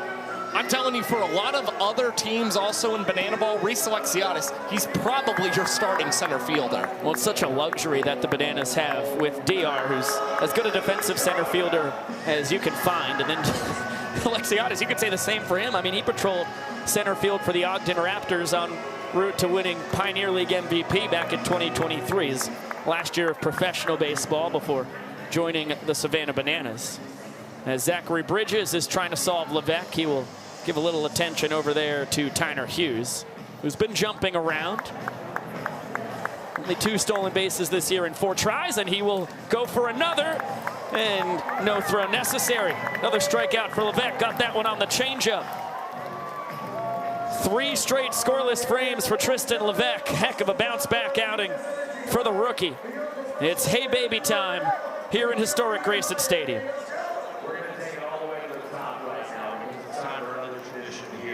In Banana Land. But to do it, I'm going to need all 5,500 of you that can hear my voice to get up out of your chairs and on your feet. Everybody up out of your chairs and on your feet. And I do have one more request.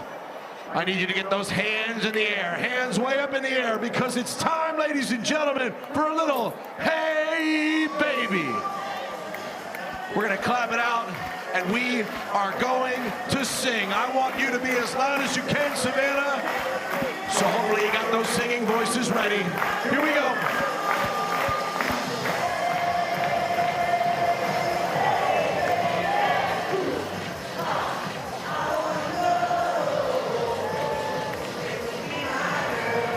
That was okay, but let's get a little louder.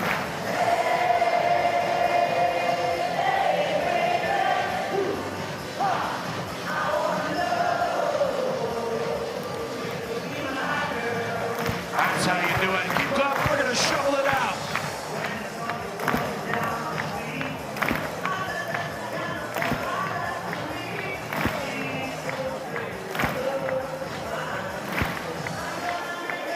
All right, here we go.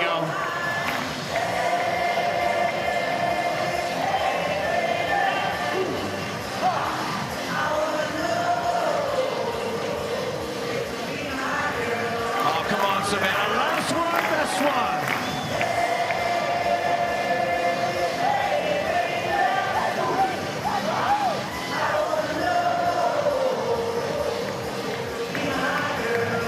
Give yourself a big round of applause and let's go! Sam Bauman, I've heard you've got Dr. Frankie down there? We know McDreamy, we know McStinky. I don't know McStinky, no. Now we know McStinky. This is Frankie, guys. Frankie, I need a medical opinion on what's going on in the game today. Well, it's a pretty good game right now. You know, we started out a little bit slow.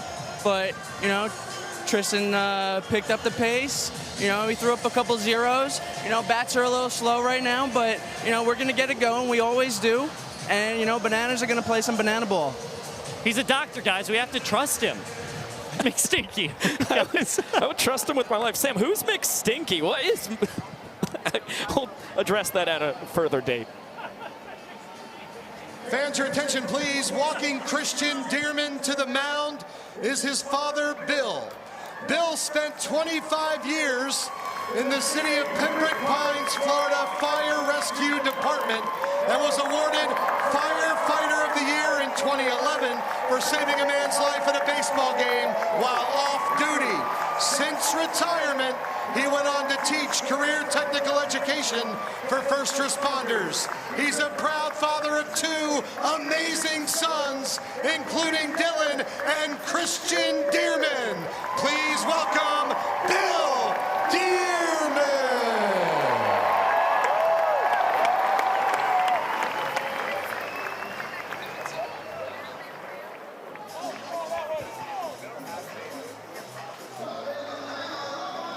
I can't believe Shark didn't get to talk about the fact that Bill is a country music star in South Florida. He's been singing since he was a kid. Lead singer and guitarist in 2 different bands.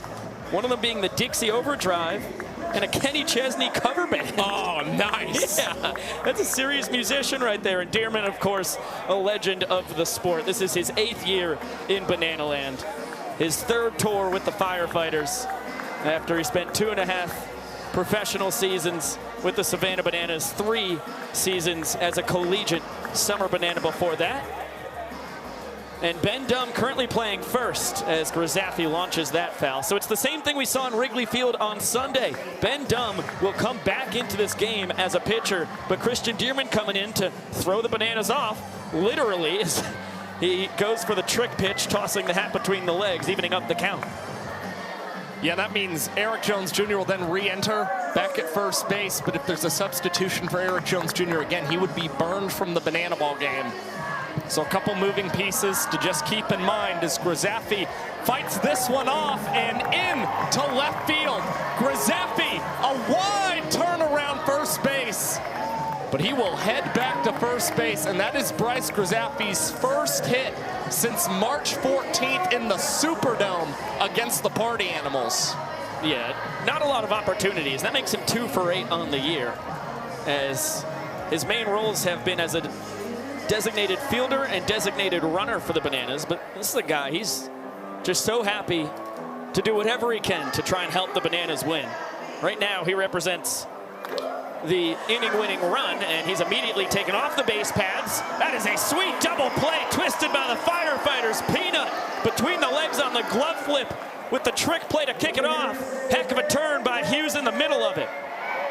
And a smart flip from Caden Peanut Green. Goes with the glove flip under the legs to Tyner Hughes, and no problem for him whatsoever to pivot perfectly at that second base bag as Eric Jones wraps things up with a fist pump on that double play against a speedy guy in Ty Jackson. That's the magic of Ben Dum right there. First base runner of the ball game for the Bananas. 1 pitch later, taken right off the base paths.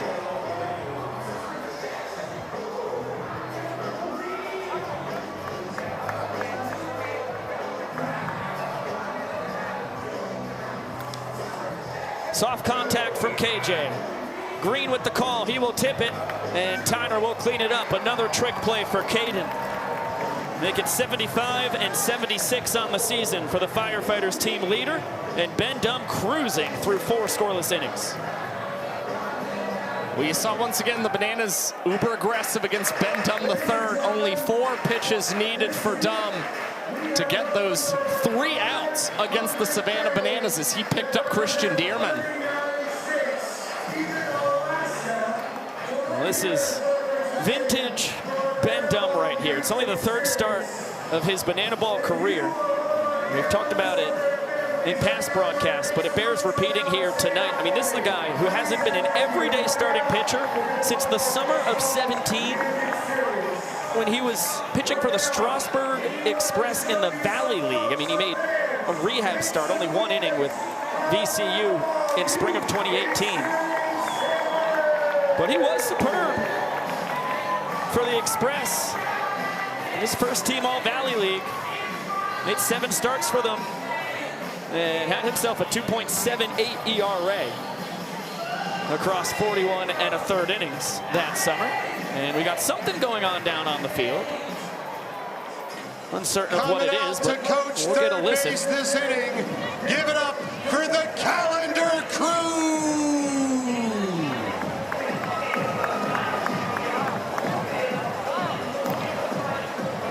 All right, fellas, listen here. You know, this is the last time that we're going to see each other in the regular season, and I know the Calendar Crew and the Bananas, we've had our differences, but in order to bury the hatchet, I offer you this gift of a very normal horse with nothing odd about it. And could I ask you, do you accept? Sure, yeah. Oh, good.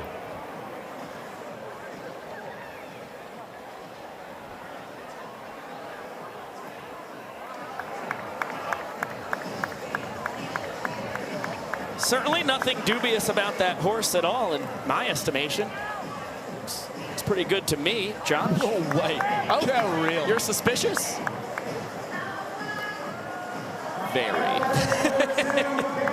Top of the order here for the Firefighters in the top of the 5th. Alan Sadoff comes in from the pen.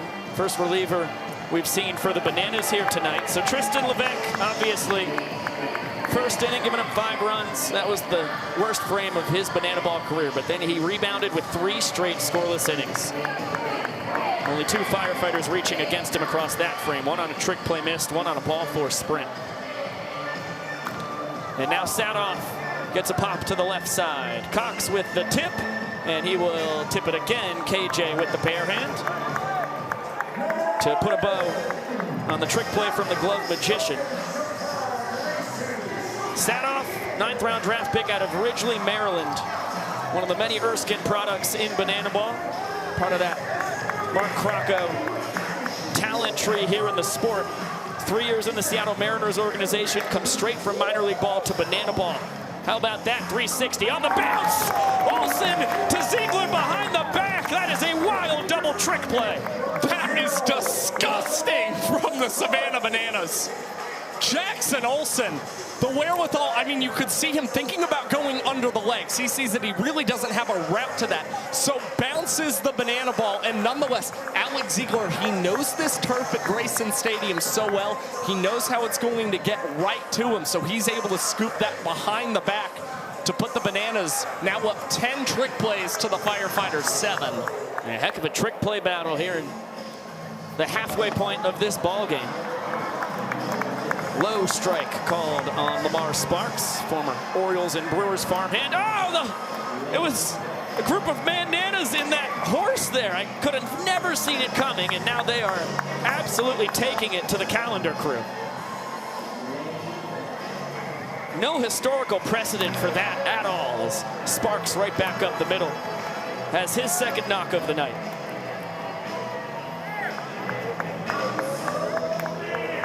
Well, I have to admit when I'm wrong. I thought it was just a present in good faith from the Bananas, but Josh, you were right to be suspicious. I knew it. I told you. I've just got an optimistic view on mankind. You have too much trust in the Bananas. I mean, they are trustworthy guys. Yeah, but they also get into hijinks. That's what they do. Yeah, I should have known with all of the wacky stuff they've done to fans' cars across this season. That one scalded, diving stop. Olsen flipping it between the legs. Ziegler between the legs. Another double trick play from the right side of the Naners infield. A 5-trick play inning entirely from the Bananas infield. And a heck of a start to Alan Sadoff's evening. Oh man, Jackson Olsen has had a wonderful series defensively for the Nanners. You see it on full display here in the 5th inning. 5 trick plays for those Nanners. Come back to the field, you know them and you love them. The Banana Nanas!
thank the Banana Nanas for showing their stuff here at historic Grayson Stadium.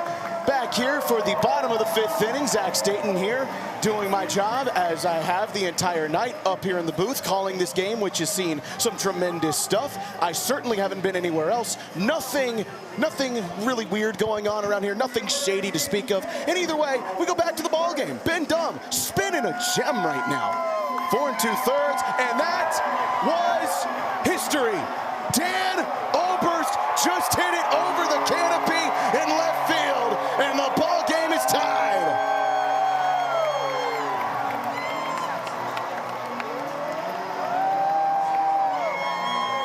That was one pitch, one swing, 1 point.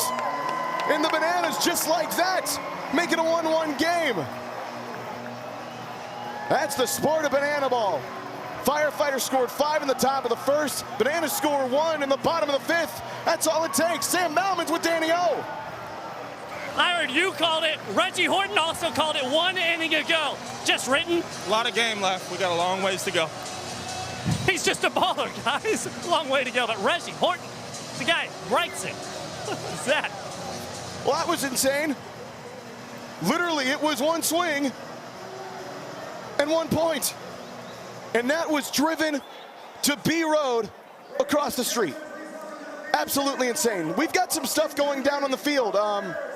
Connor Harris, Jacob Azela, Maceo, Austin Jur. Who was that with them? Are you serious?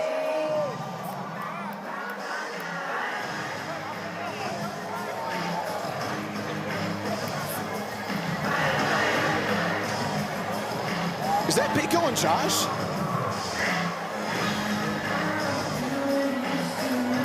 I was kind of wondering why they didn't show up for work.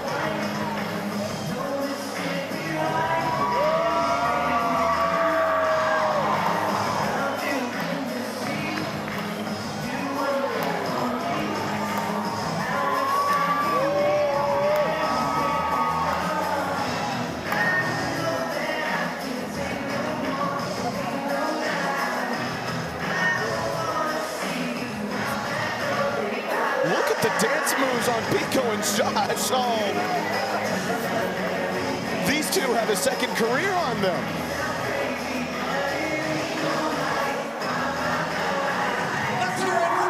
Wow.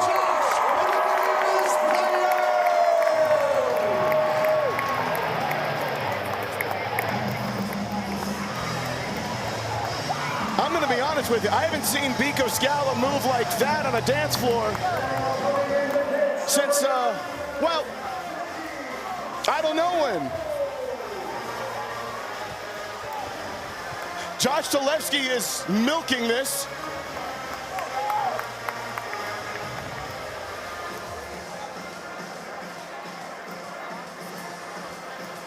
What an incredible moment that was. Again, they never showed up to work.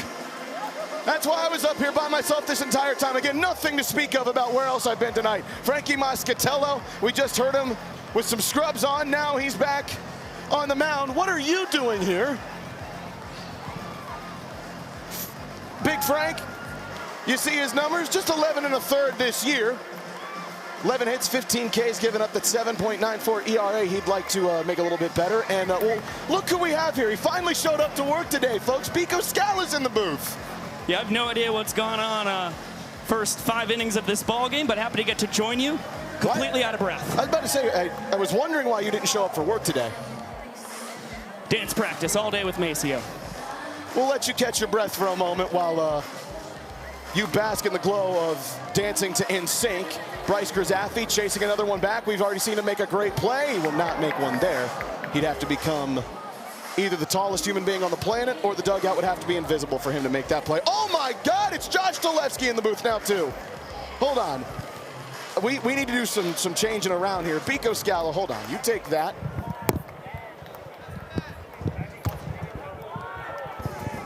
And we're back, all set.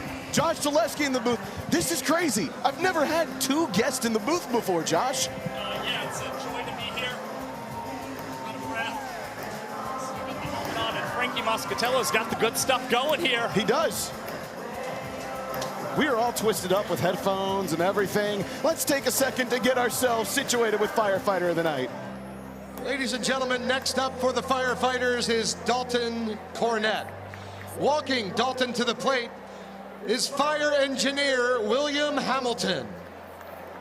William worked with Tybee Fire before joining Savannah Fire Department and has spent 15 years serving the city of Savannah. William was named Firefighter of the Year in 2015, Hazmat Technician of the Year in 2024, and again, the Firefighter of the Year in 2026, and says he works for the best house in the city, Station 6 on Liberty Parkway. Give it up for tonight's Firefighter of the Night, William Hamilton!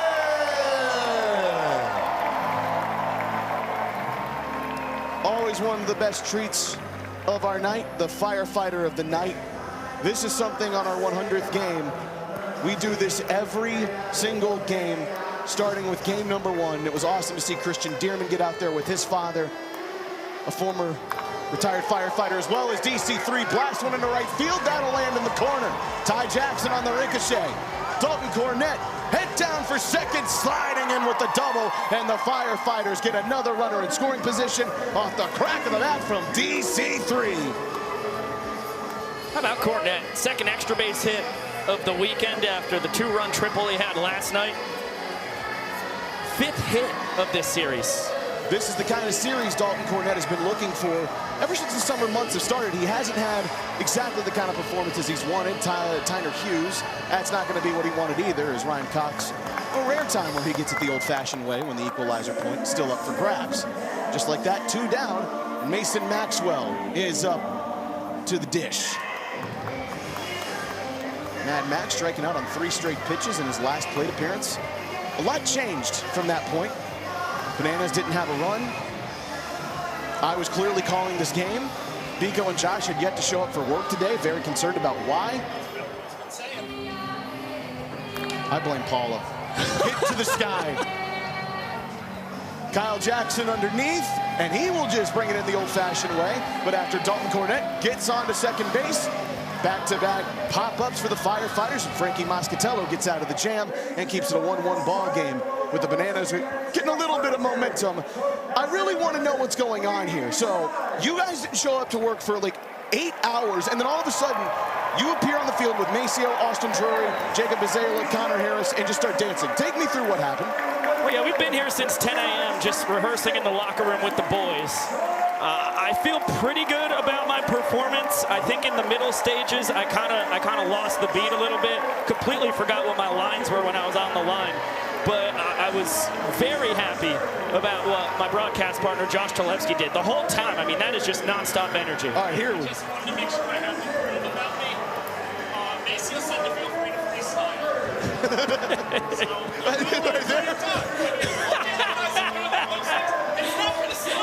Look at this.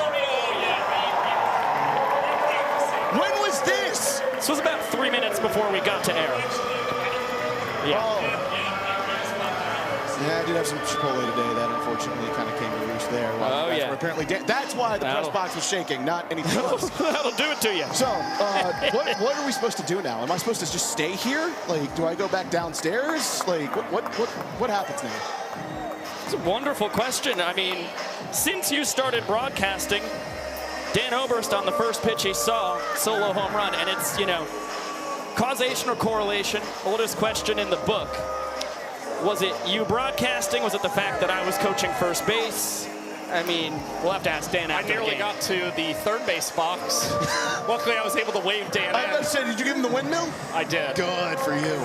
Tell you what, I'll stick up here for this Reese Alexiadis bat. If that goes yard, I'm chucking these headphones into the Atlantic Ocean. Yeah, that makes sense. Because it's awesome to have you up here, but should the Firefighters have legendary moments the last 3 innings, it's like, what are we supposed to do? We've already had 2 great post-home run interviews tonight with EJ and McDowell, which also begs to question how you've been calling the game the whole time while doing that. I mean, it's, that's Alexiadis to the land of good and playing. On top of the left field landing. I'll see you later. Adios, Zach Stan. Savannah Bananas, their first lead of the night.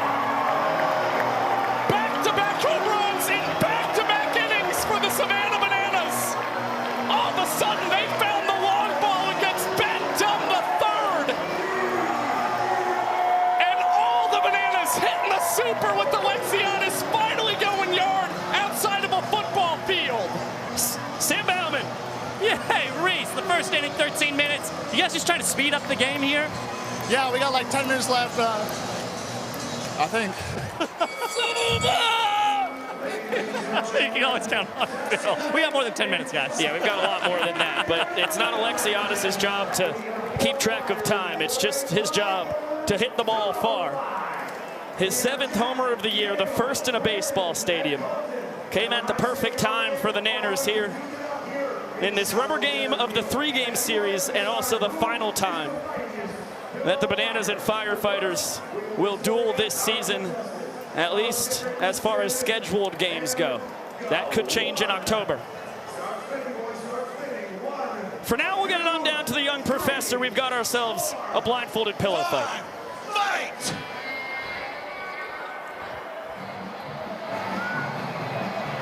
Here they go.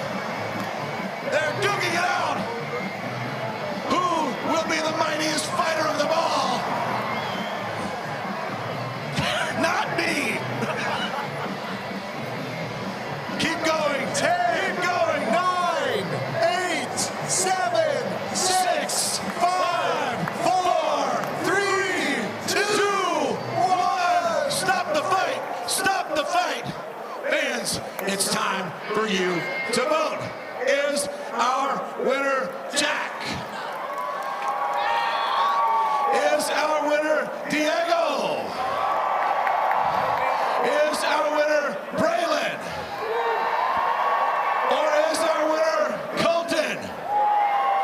Give it up for your winner of the blindfolded pillow fight. It's Braylon!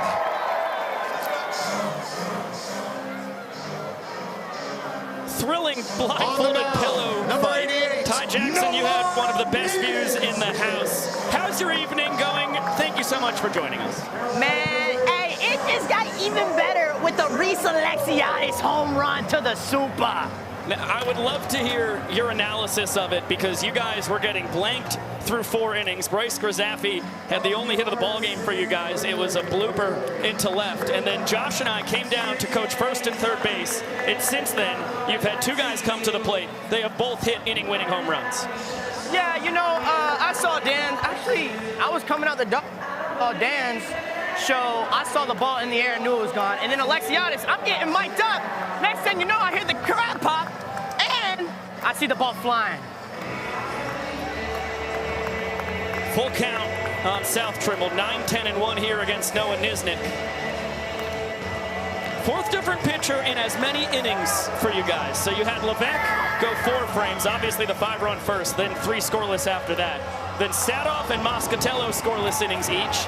And now you've got the 2024 Rookie of the Year and one of the top 5 finalists for Pitcher of the Year coming in here for the top of the 7th. You got to feel great about how the staff has recovered here tonight after the rocky first inning. As Alexiadis, tip drill, Robert Anthony Cruz behind the back. Yeah, hey, I'm gonna just be straight up honest. You know, if we're about to, you know, make a run and try to win this thing and, you know, even scrap about it, like, we got to be all hands on deck. And I love how Gilliam's trusting everybody, trusting Frankie, trusting Allen, now Niz, all hands on deck to try to win. Well, Ty, I would say there's a lot of trust in you as well. You've slotted back into the top of this order. You've spent the time in the leadoff spot all 3 games, and you've done a great job setting the table. What has that been like for you? You know, it's been great. You know, Gilly told me on when we played practice Wednesday that I'll be leading off. So he was just go out there, bring the energy, and do you, get on base. And, you know, that's what I'm trying to do. Help the team get on base, have KJ hit me in, have Dan hit me in, and that's my job. So. Well, a heck of a job at that. You've reached base 2 out of 4 plate appearances each of the first 2 games of this series. And I wouldn't bet against you repeating that performance. Yeah, I'm about to bunt.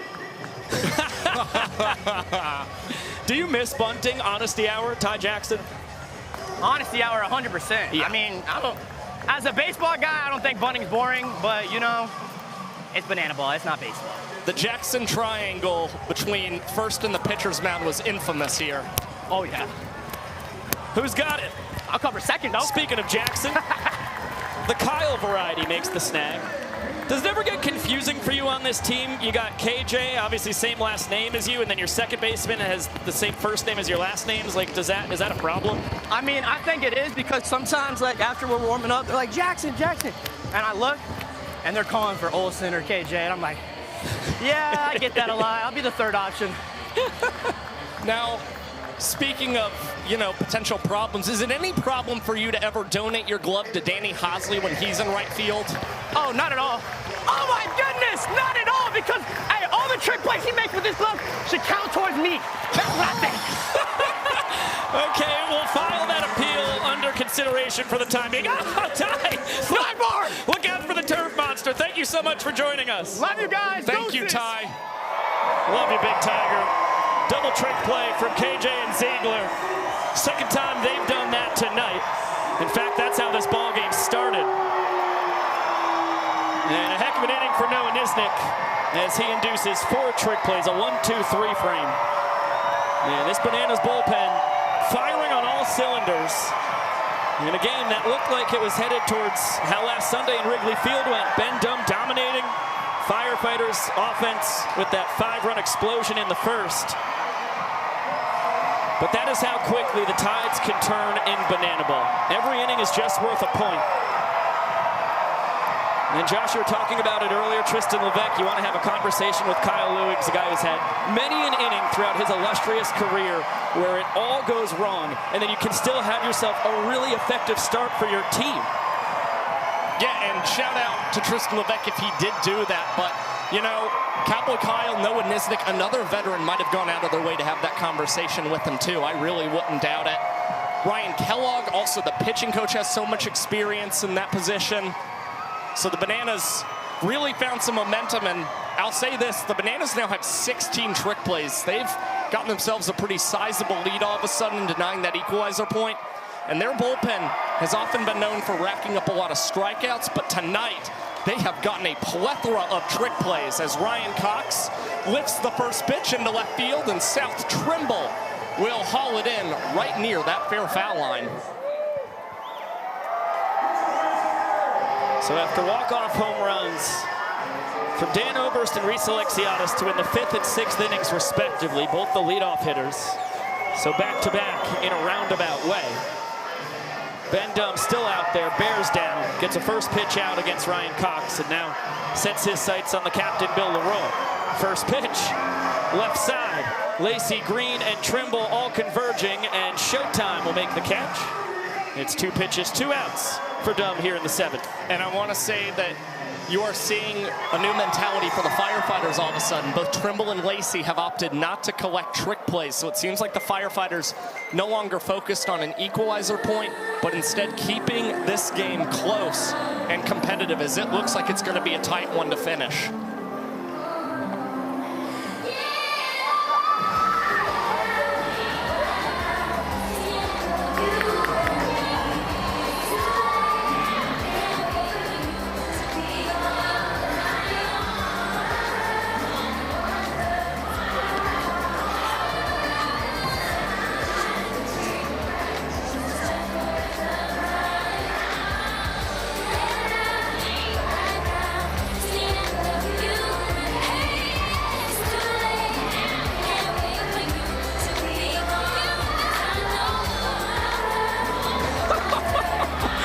Right into the face of Zachary Bridges.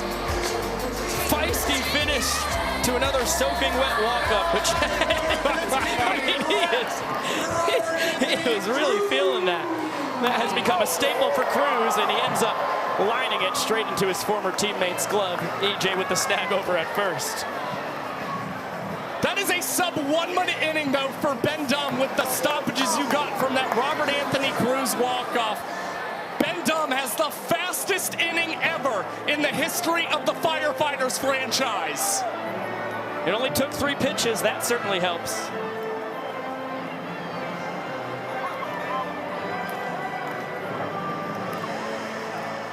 It's been a fantastic trick play exposition from both teams tonight. It started on the first trick play of the ball game. KJ to Ziegler with the double trickery. Cox and KJ combining on a double trick play on the left side of the infield as well. Hughes and EJ returning the favor over for the Firefighters. Ty Jackson, a pair of tip drills himself. Well, KJ has been a trick play machine over at the hot corner, and EJ, that's one of my favorite trick plays of the ball game we saw a couple moments ago. The tip drill to behind the back himself. That is plusing the experience right there as Showtime makes it look so easy. We're spinning behind the back in foul territory. If you want to know what the difference maker has been, it's the fact that the Bananas have 6 double trick plays in tonight's ball game. A key reason why they are up to 16 as a team with such a dominant lead over the Firefighters. Bananas emptying their bullpen here tonight. This is now a 5th different pitcher across the last 5 innings. They go to their 4th round draft pick, Grant Besser, the kid out of Bern, Indiana. High 80s, low 90s with the fastball. Circle change and a slurve to go with it. And a guy across his last 3 outings starting to find his groove here in his first full season. 3 1/3 innings, just 1 earned run. The key number for me, 0 ball 4 sprints compared to 4 strikeouts across those 3 outings. Yeah, every now and then he can lean on his changeup a little bit too much. Batters expecting that. They can hit him hard, but Besser has shown really nice command of the strike zone the last couple times we've seen him, and he's always working quick on that pitcher's mound. And here you see it. It's Besser. He's already jumped ahead of Logan Lacey and in an 0-2 count. Bounces it in. Bryce Grzafi again. Might as well be a brick wall back there. Let's split on the roof. Come on, guys. We talked about this. You can't let split on the roof. Yeah, remember what happened to Biko? Yeah, what a recovery I've made after my spill in early June. It's a medical marvel. It's not my most graceful landing on that little tumble. KJ into foul territory. It's going to reach the fans. No catch out by the ABR Stadium Club. 2, 3, and 4 here for the Firefighters. Sparks on deck, Jones in the hole. Logan Lacey 1 for 3. He kick-started that 5-run first with a 1-out single. There we go, split. Feel a lot better about him up down if he's in prone position. Payoff. Heck of a job there by Lacey, spoiling the backdoor slurve.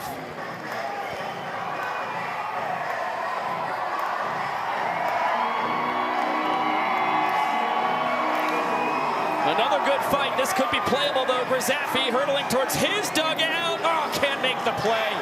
Clanged off one of the cryo tanks and almost made his second just absolutely ridiculous catch in foul territory tonight. Yeah, it's a tough play.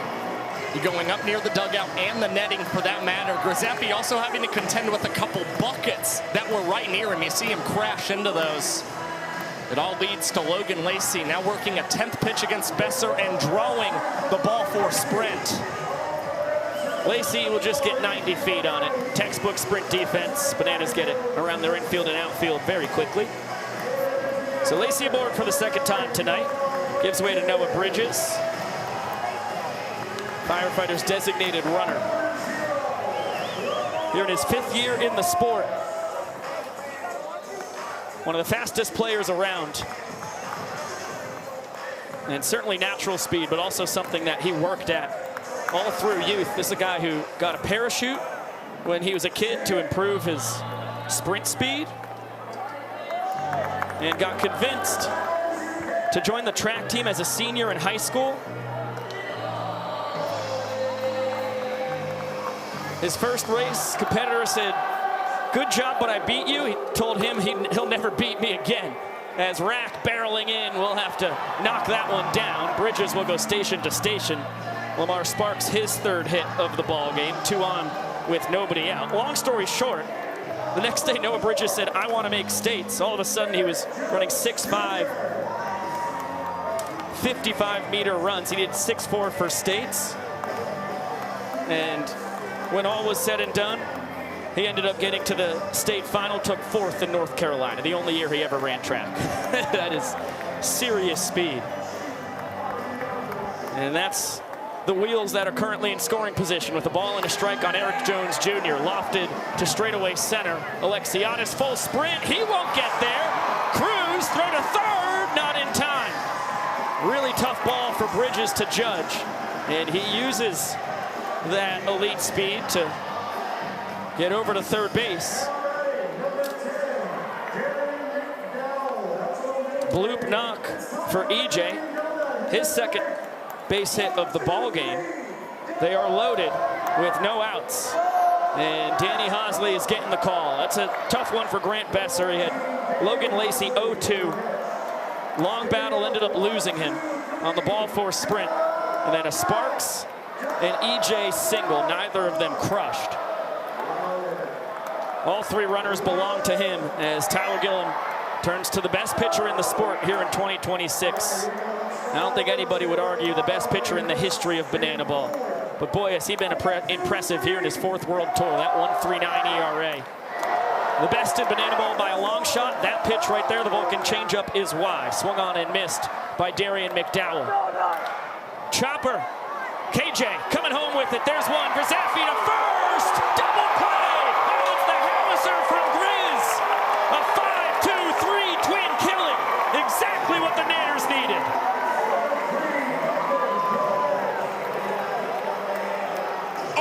My goodness.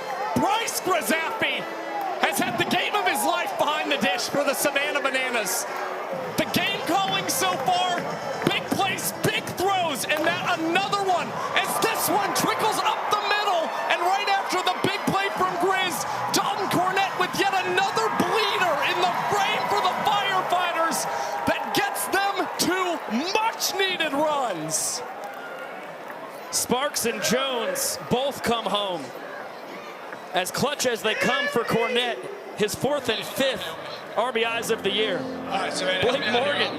Freaking out, I'll be honest with you, okay? We can do this all. Did you sail across the sun? Did you make it to the Milky Way to see the lights all faded and that heaven is overrated? Okay, well, Blake Morgan will keep serenading the full capacity crowd while we continue playing banana ball. Curveball is low. Excellent work by the control room to double box. The run scoring celebration and the ongoing game.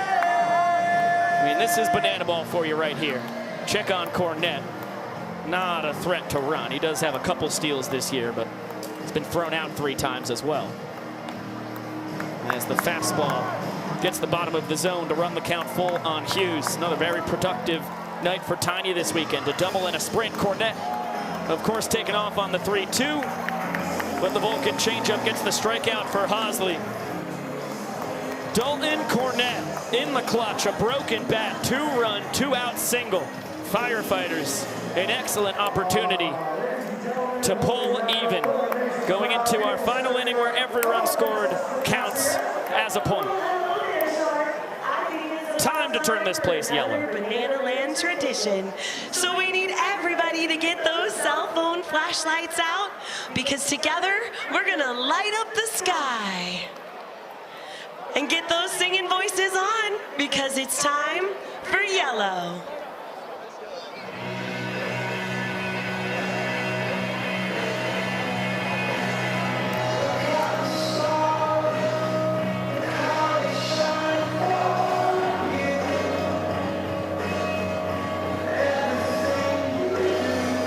Sing it loud, Savannah, Georgia.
To the bottom of the 8th inning we go. Ben Dunn, the third, still in this ball game. Through 4 scoreless. Give up the walk-off homers to Oberst and Alexiadis to lose the 5th and 6th innings for the Firefighters. But then a 3-pitch, 1 minute. Now coming to hit the world's tallest batter, Dakota Stilts Albritton. That was very rude of you, Tyler Gillen. As I was saying, a 3-pitch, 1 minute, bottom of the 7th inning for Dunn. And sets up the Firefighters to potentially tie this game. They push 2 runs across against Grant Besser in the top of this inning, and now Gillen is calling upon Dakota Albritton, who has a bounding ball fielded between the legs by Lacey. He'll grab the trick play. So 3rd plate appearance of the weekend for Stilts. He struck the ball well his first 2 times. Both of them ended up being ground balls into double trick plays. One of them to Hughes, one of them to Lacey. This time, softer contact at showtime. Will turn it into a trick play just himself, as the 4-hole has been found by Jackson Olsen.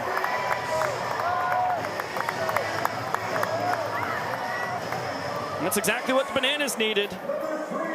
Now Bryce Grozaffi will represent the inning-tying run. Well, this is a situation. Bryce Grozaffi's the inning-tying run at the plate. He's in that 10-hole.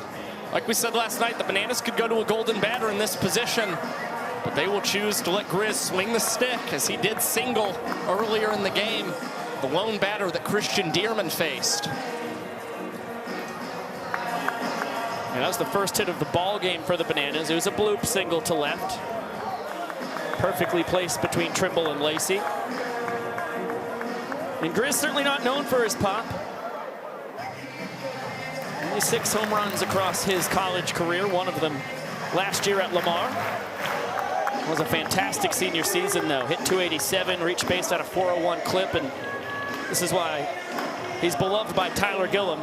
18 walks to 13 strikeouts. That is a Gillum ball player right there, especially when you consider that he played every position except for pitch across his college career, as Hughes will make sure that this is out number 2. Nanner's order will turn on its head.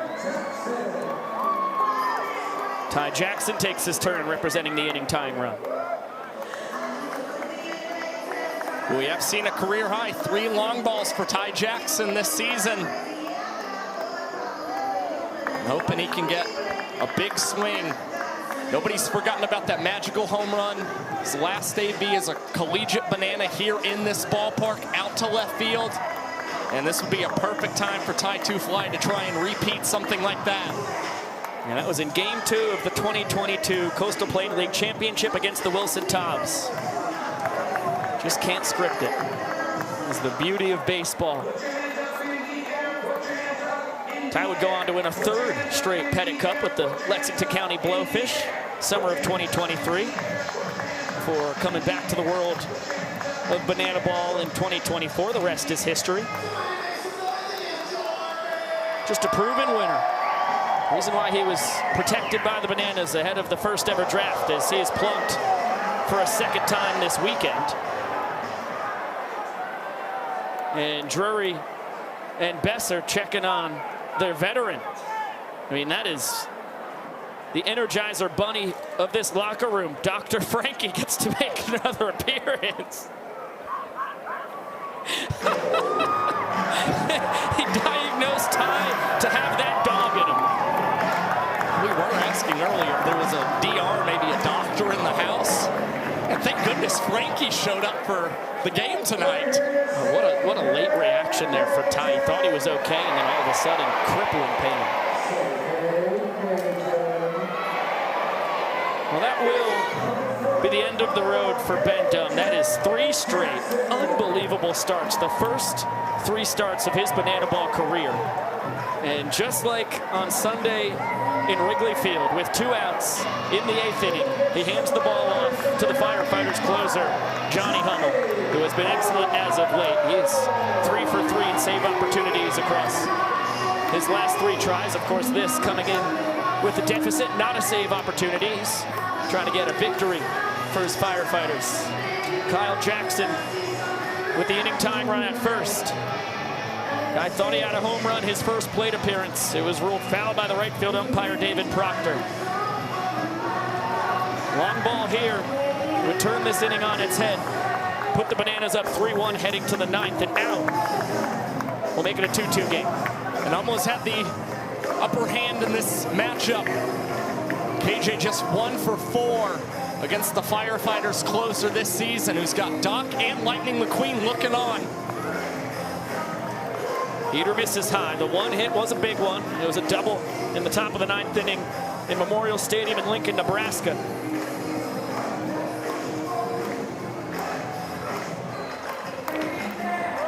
Gets that big curveball, fouls it off. Yeah, when Hummel jumps ahead of these batters, you're oftentimes seeing the curveball or that slider cutter that he's working with. A lot of times you're seeing those pitches low in the zone and a lot of swing and miss from batters, which is why he's been so effective. This one hit on the ground. Tyner Hughes throwing to Eric Jones Jr. in time. And the Firefighters have knotted this game even. 2 points apiece as we head into the final inning of play tonight.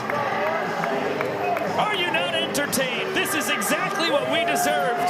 The last battle of the year between these two teams. Young Professor. And the sound of the bells means it's time to cast our gaze upon the scoreboard. Heading into the top of the 9th inning, the score is 2 points for the Savannah Bananas and 2 points for the Firefighters.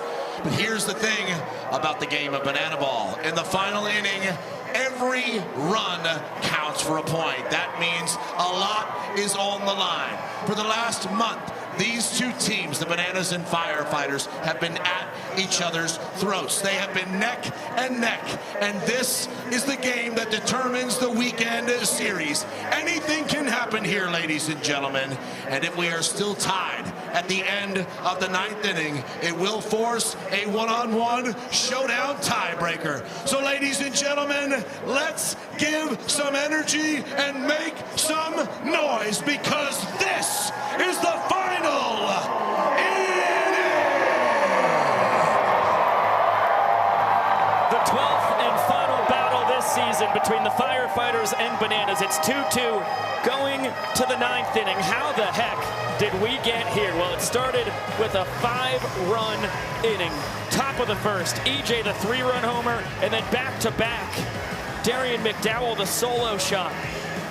But in the 5th, Dan Ober's first pitch he saw on top of the left field landing to tie the game at 1 point each. And then the next Bananas batter leading off the 6th inning, Reese Alexiadis, to the landing as well. All of a sudden, the Bananas being dominated through 4. They led after 6 until Dalton Cornett broke in bat. 2-out, 2-run single in the top of the 8th. Ben Dunn and Johnny Hummel combining talents to turn that into point number 2. And we are tied going to our final frame. I would say it's pretty poetic that after all the power you saw from EJ, Darian McDowell, Dan Oberst, and Reese Alexiadis, that the fact we are tied has come off. A soft hit from Dalton Cornett that leaked up the middle here in Grayson Stadium. And so Hosley pitching in an even ball game. You got to look at the numbers, still leading the Banana Ball World Tour in earned run average, the highest strikeout rate as well. And you saw him still do an excellent job with the bags chucked, inducing a ground ball for a double play. And even after the Cornett 2-run single, was able to strike out Tyner Hughes. Yeah, and it was not a barrel from Cornett. It was a seeing eye single right up the middle as Mason Maxwell, first pitch he sees, pop out to Cox.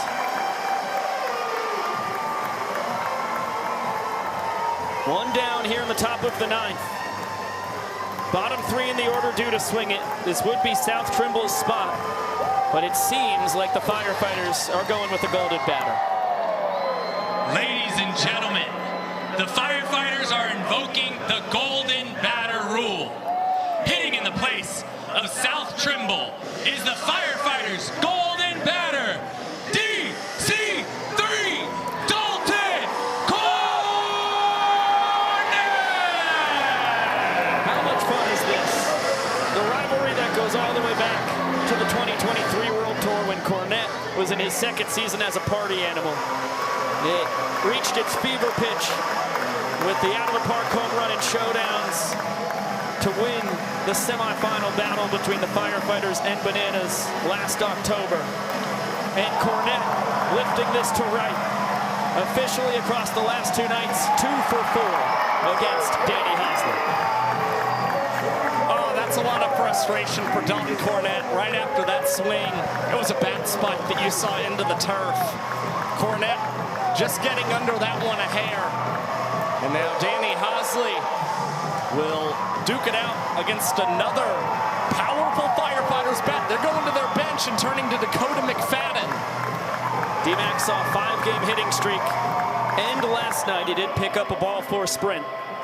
So the on-base streak continues.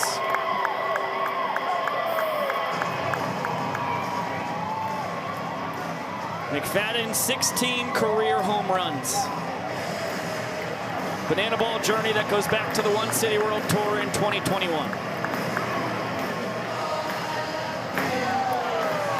And down swinging, his former teammate Danny Hosley picks up his second strikeout across 2 innings of relief. And we're still tied at 2 going to the last of the 9. And even in the 9th inning, Danny Hosley with wildly quick work. 1 minute and 20 seconds. That's all it takes for Danny Do-It-All to get the Bananas in a position to potentially earn a walk-off win before showdown tiebreakers.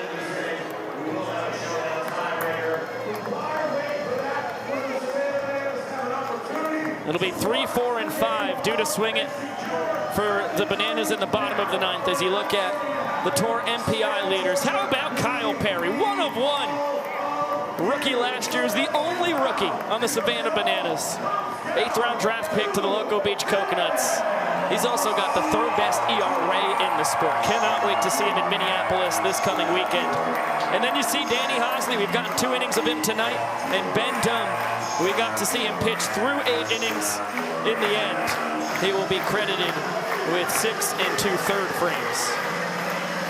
Well, just to share a little secret, the Bananas really wanted to get Kyle Perry back in the Banana Ball draft. That unfortunately didn't happen, but it is great to see him flourishing with that Coconuts team.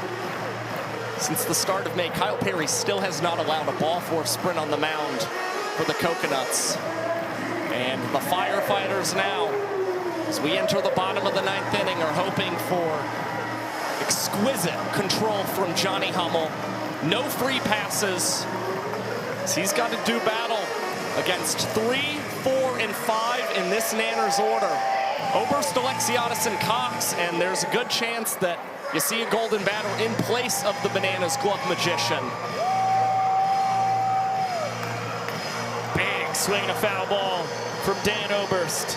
Had his team leading 11th home run of the year to completely change this game, walking off the 5th inning, tying it at a point each.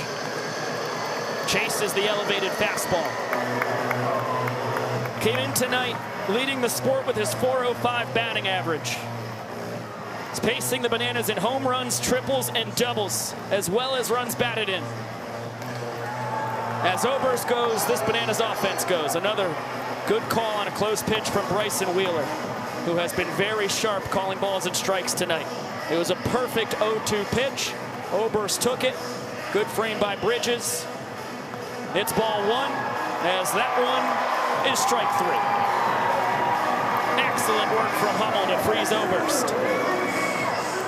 Yeah, and Dan, I mean, he's not a guy to necessarily take a lot of pitches. He's got a very swing-first mentality, so it is surprising to see him strike out looking, especially here in the 9th. Yeah, that goes back to chasing the 0-1 fastball above the letters. Saw that coming in on the same plane. Thought it was the high heat again. He was fooled. An 0-1 to Reese Alexiadis. All the way to the backstop, Super Reese. Nobody stealing first at a pace like Alexiadis here in 2026. His tour-leading 6th swiped first base this year, and the game-winning run is aboard. And there was no doubt for Reese Alexiadis. The minute he saw it get away, he was up and running, and here's that golden batter upcoming for the Nanners. Ladies and gentlemen, the Savannah Bananas are invoking the golden batter rule. Hitting into place of Ryan Cox is the Savannah Bananas golden batter. Please welcome Dan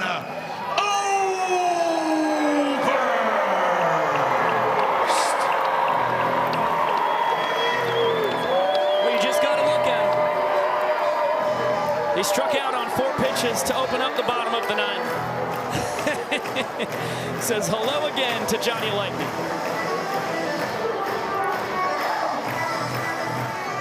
Hummel cannot forget about Alexiadis at first. Swing and a miss.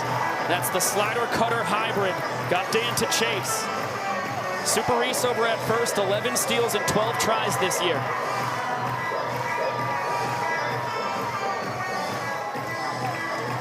Fastball, great snag by Zachary Bridges. Dan Oberst has been that guy in the 9th inning this season for the Bananas. A .389 batting average, 7 total hits. 3 more than the next highest Savannah Banana when batting in this final frame.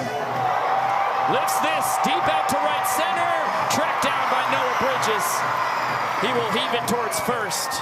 Alexiadis back with plenty of time to spare.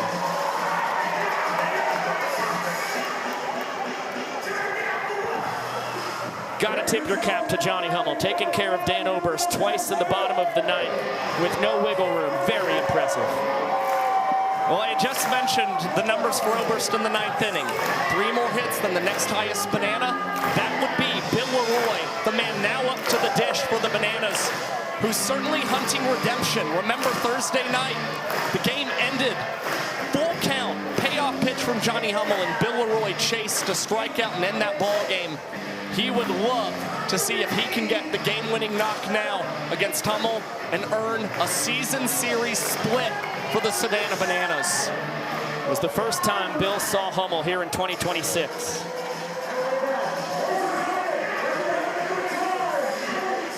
Each game this series has ended because of Bill Leroy.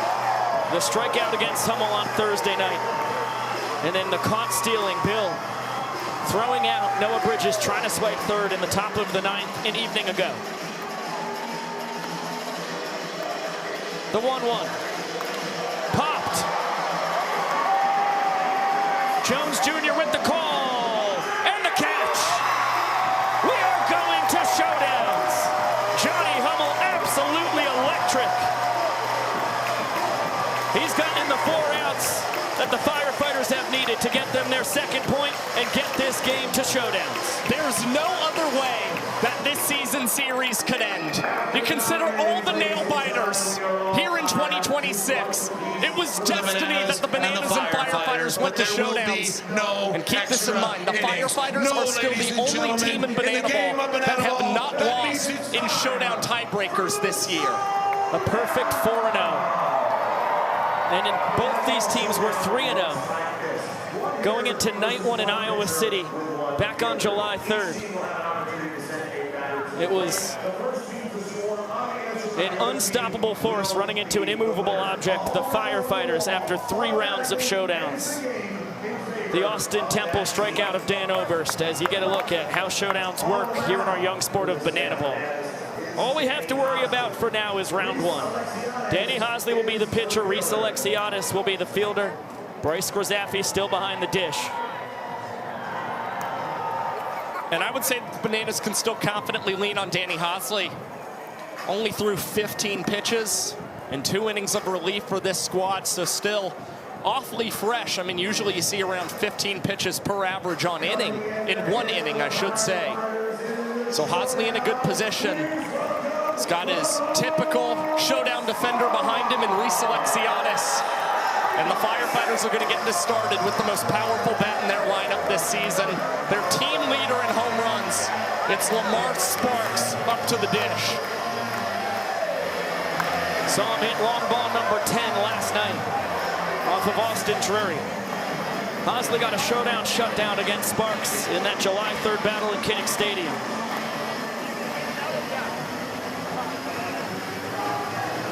Danny, for his part, 9 for 10 in his showdown opportunities. The most recent, round 3, in the aforementioned battle, is Caden Green with the bases loaded, getting bat on ball and driving in 2, with Austin Temple getting the shutdown in the bottom half to earn the victory, as that is just barely foul. A ball and 2 strikes on Sparks.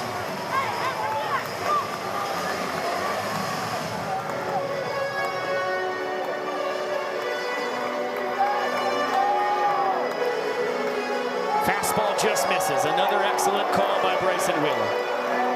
All the Bananas out at the front of their line outside the dugout jumped thinking that was going to get the call from Wheeler.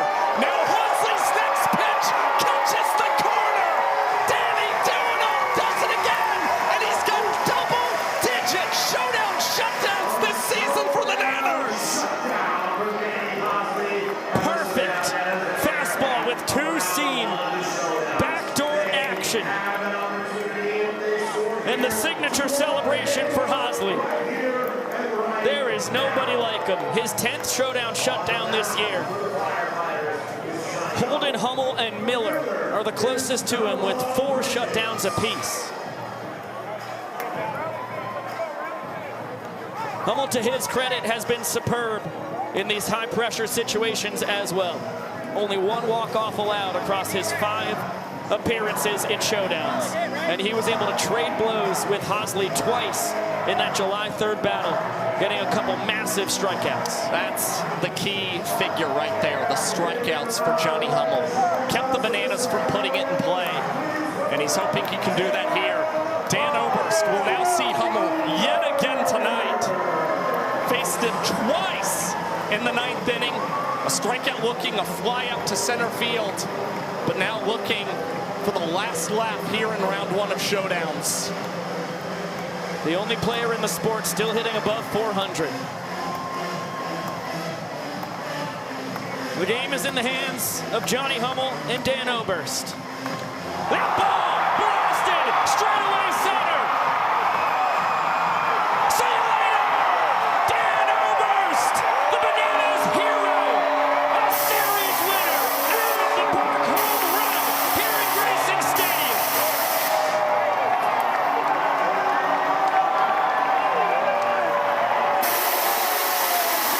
He's found the man.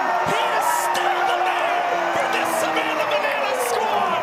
The catalyst of the offense is the hero in showdown tiebreakers. And the Bananas, for the first time in franchise history, get a home run in showdowns to leave the park. And it leads them not only to a victory, not only to a series win, but a season series split against the Firefighters.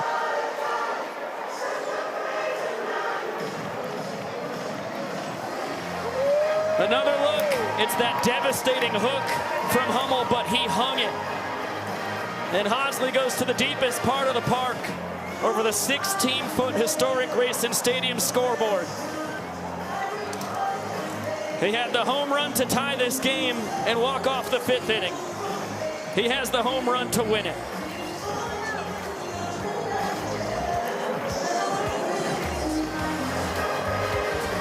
Really impressive win from the Savannah Bananas. Well, you can look at the long ball. 2 tonight from Dan Oberst, if you count this one in showdowns. 1 from Reese Alexiadis. But all in all, it was pitching that delivered them to a series win. We talked about Drury, fantastic across 4 innings yesterday. Bazale and Hosley were phenomenal. I mean, give credit to the bullpen once again tonight. I mean, outside of a little shakiness from Grant Besser, everybody else, Sadoff, Moscatello, Nisnik, Hosley, impeccable.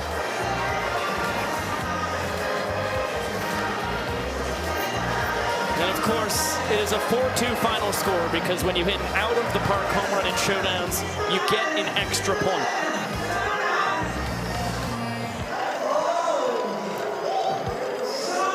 And you have to tip your cap to Tristan Levesque as well.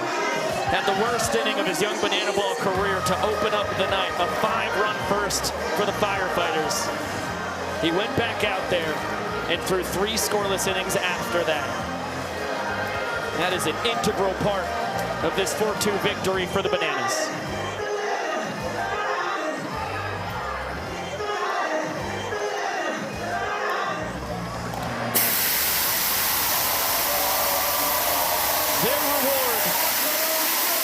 is a dance in the middle of the over 5,000 fans.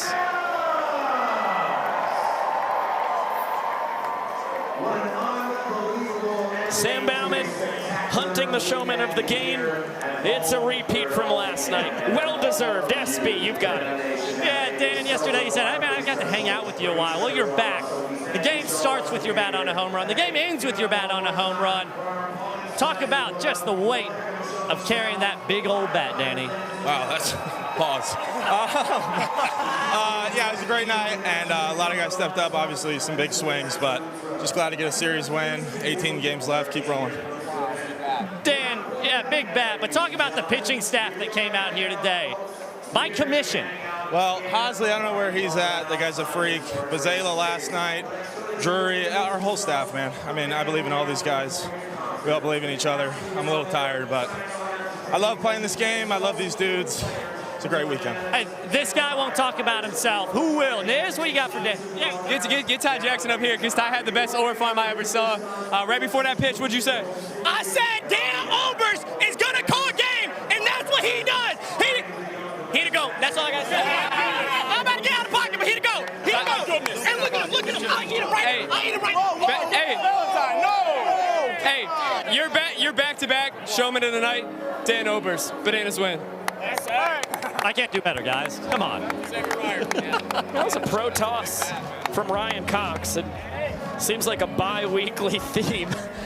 Bananas just taking their chances as one of our sideline reporters trying to take the job of remarkably talented Sam Bauman.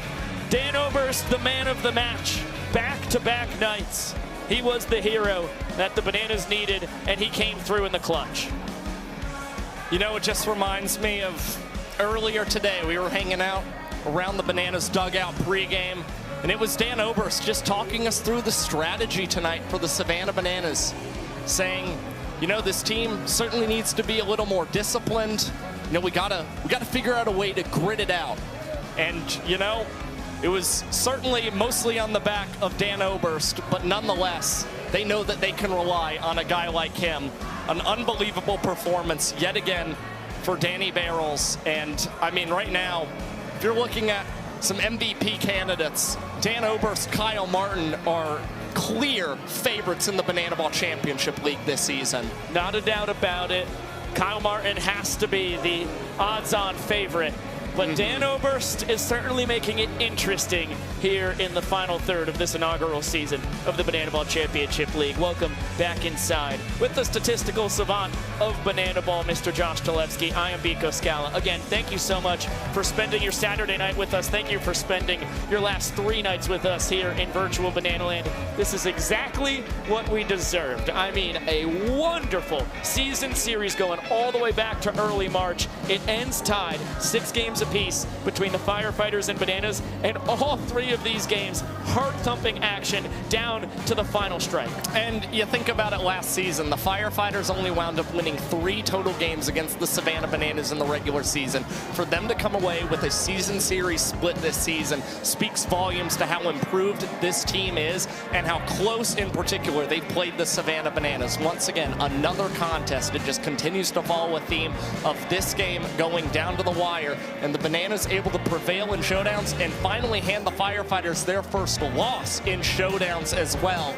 And in the middle of all the excitement, it should be worth correcting that Eric Jones Jr. did have a home run for the Savannah Bananas in showdowns to win a game last season in Pittsburgh. It's now the 2nd time in franchise history that has happened for the Savannah Bananas, but so cool that the veteran, the guy who has been here for so long in Dan Oberst, was able to play hero. Yeah, no doubt about that. And another big shout out to the Firefighters. They're just 2.5 games out of a playoff spot, and it could go back to 2 games if the Tailgaters take down the Party Animals tonight in Boise, Idaho. I highly recommend checking that game out on ESPN and the Party Animals YouTube channel. It's the last Banana Ball game we have for you this weekend. We will see you in Minneapolis. Bananas against Coconuts will come on August 7th. It'll be a 3-game set in Target Field, home of the Twins. Cannot wait for that. The Firefighters will will take on the Party Animals up in Lehigh Valley, Pennsylvania, the very same night. A big shout out to the executive producer of BTV, Mr. Josh Richardson, for our coordinating producer this weekend, Chadwick Folkstead.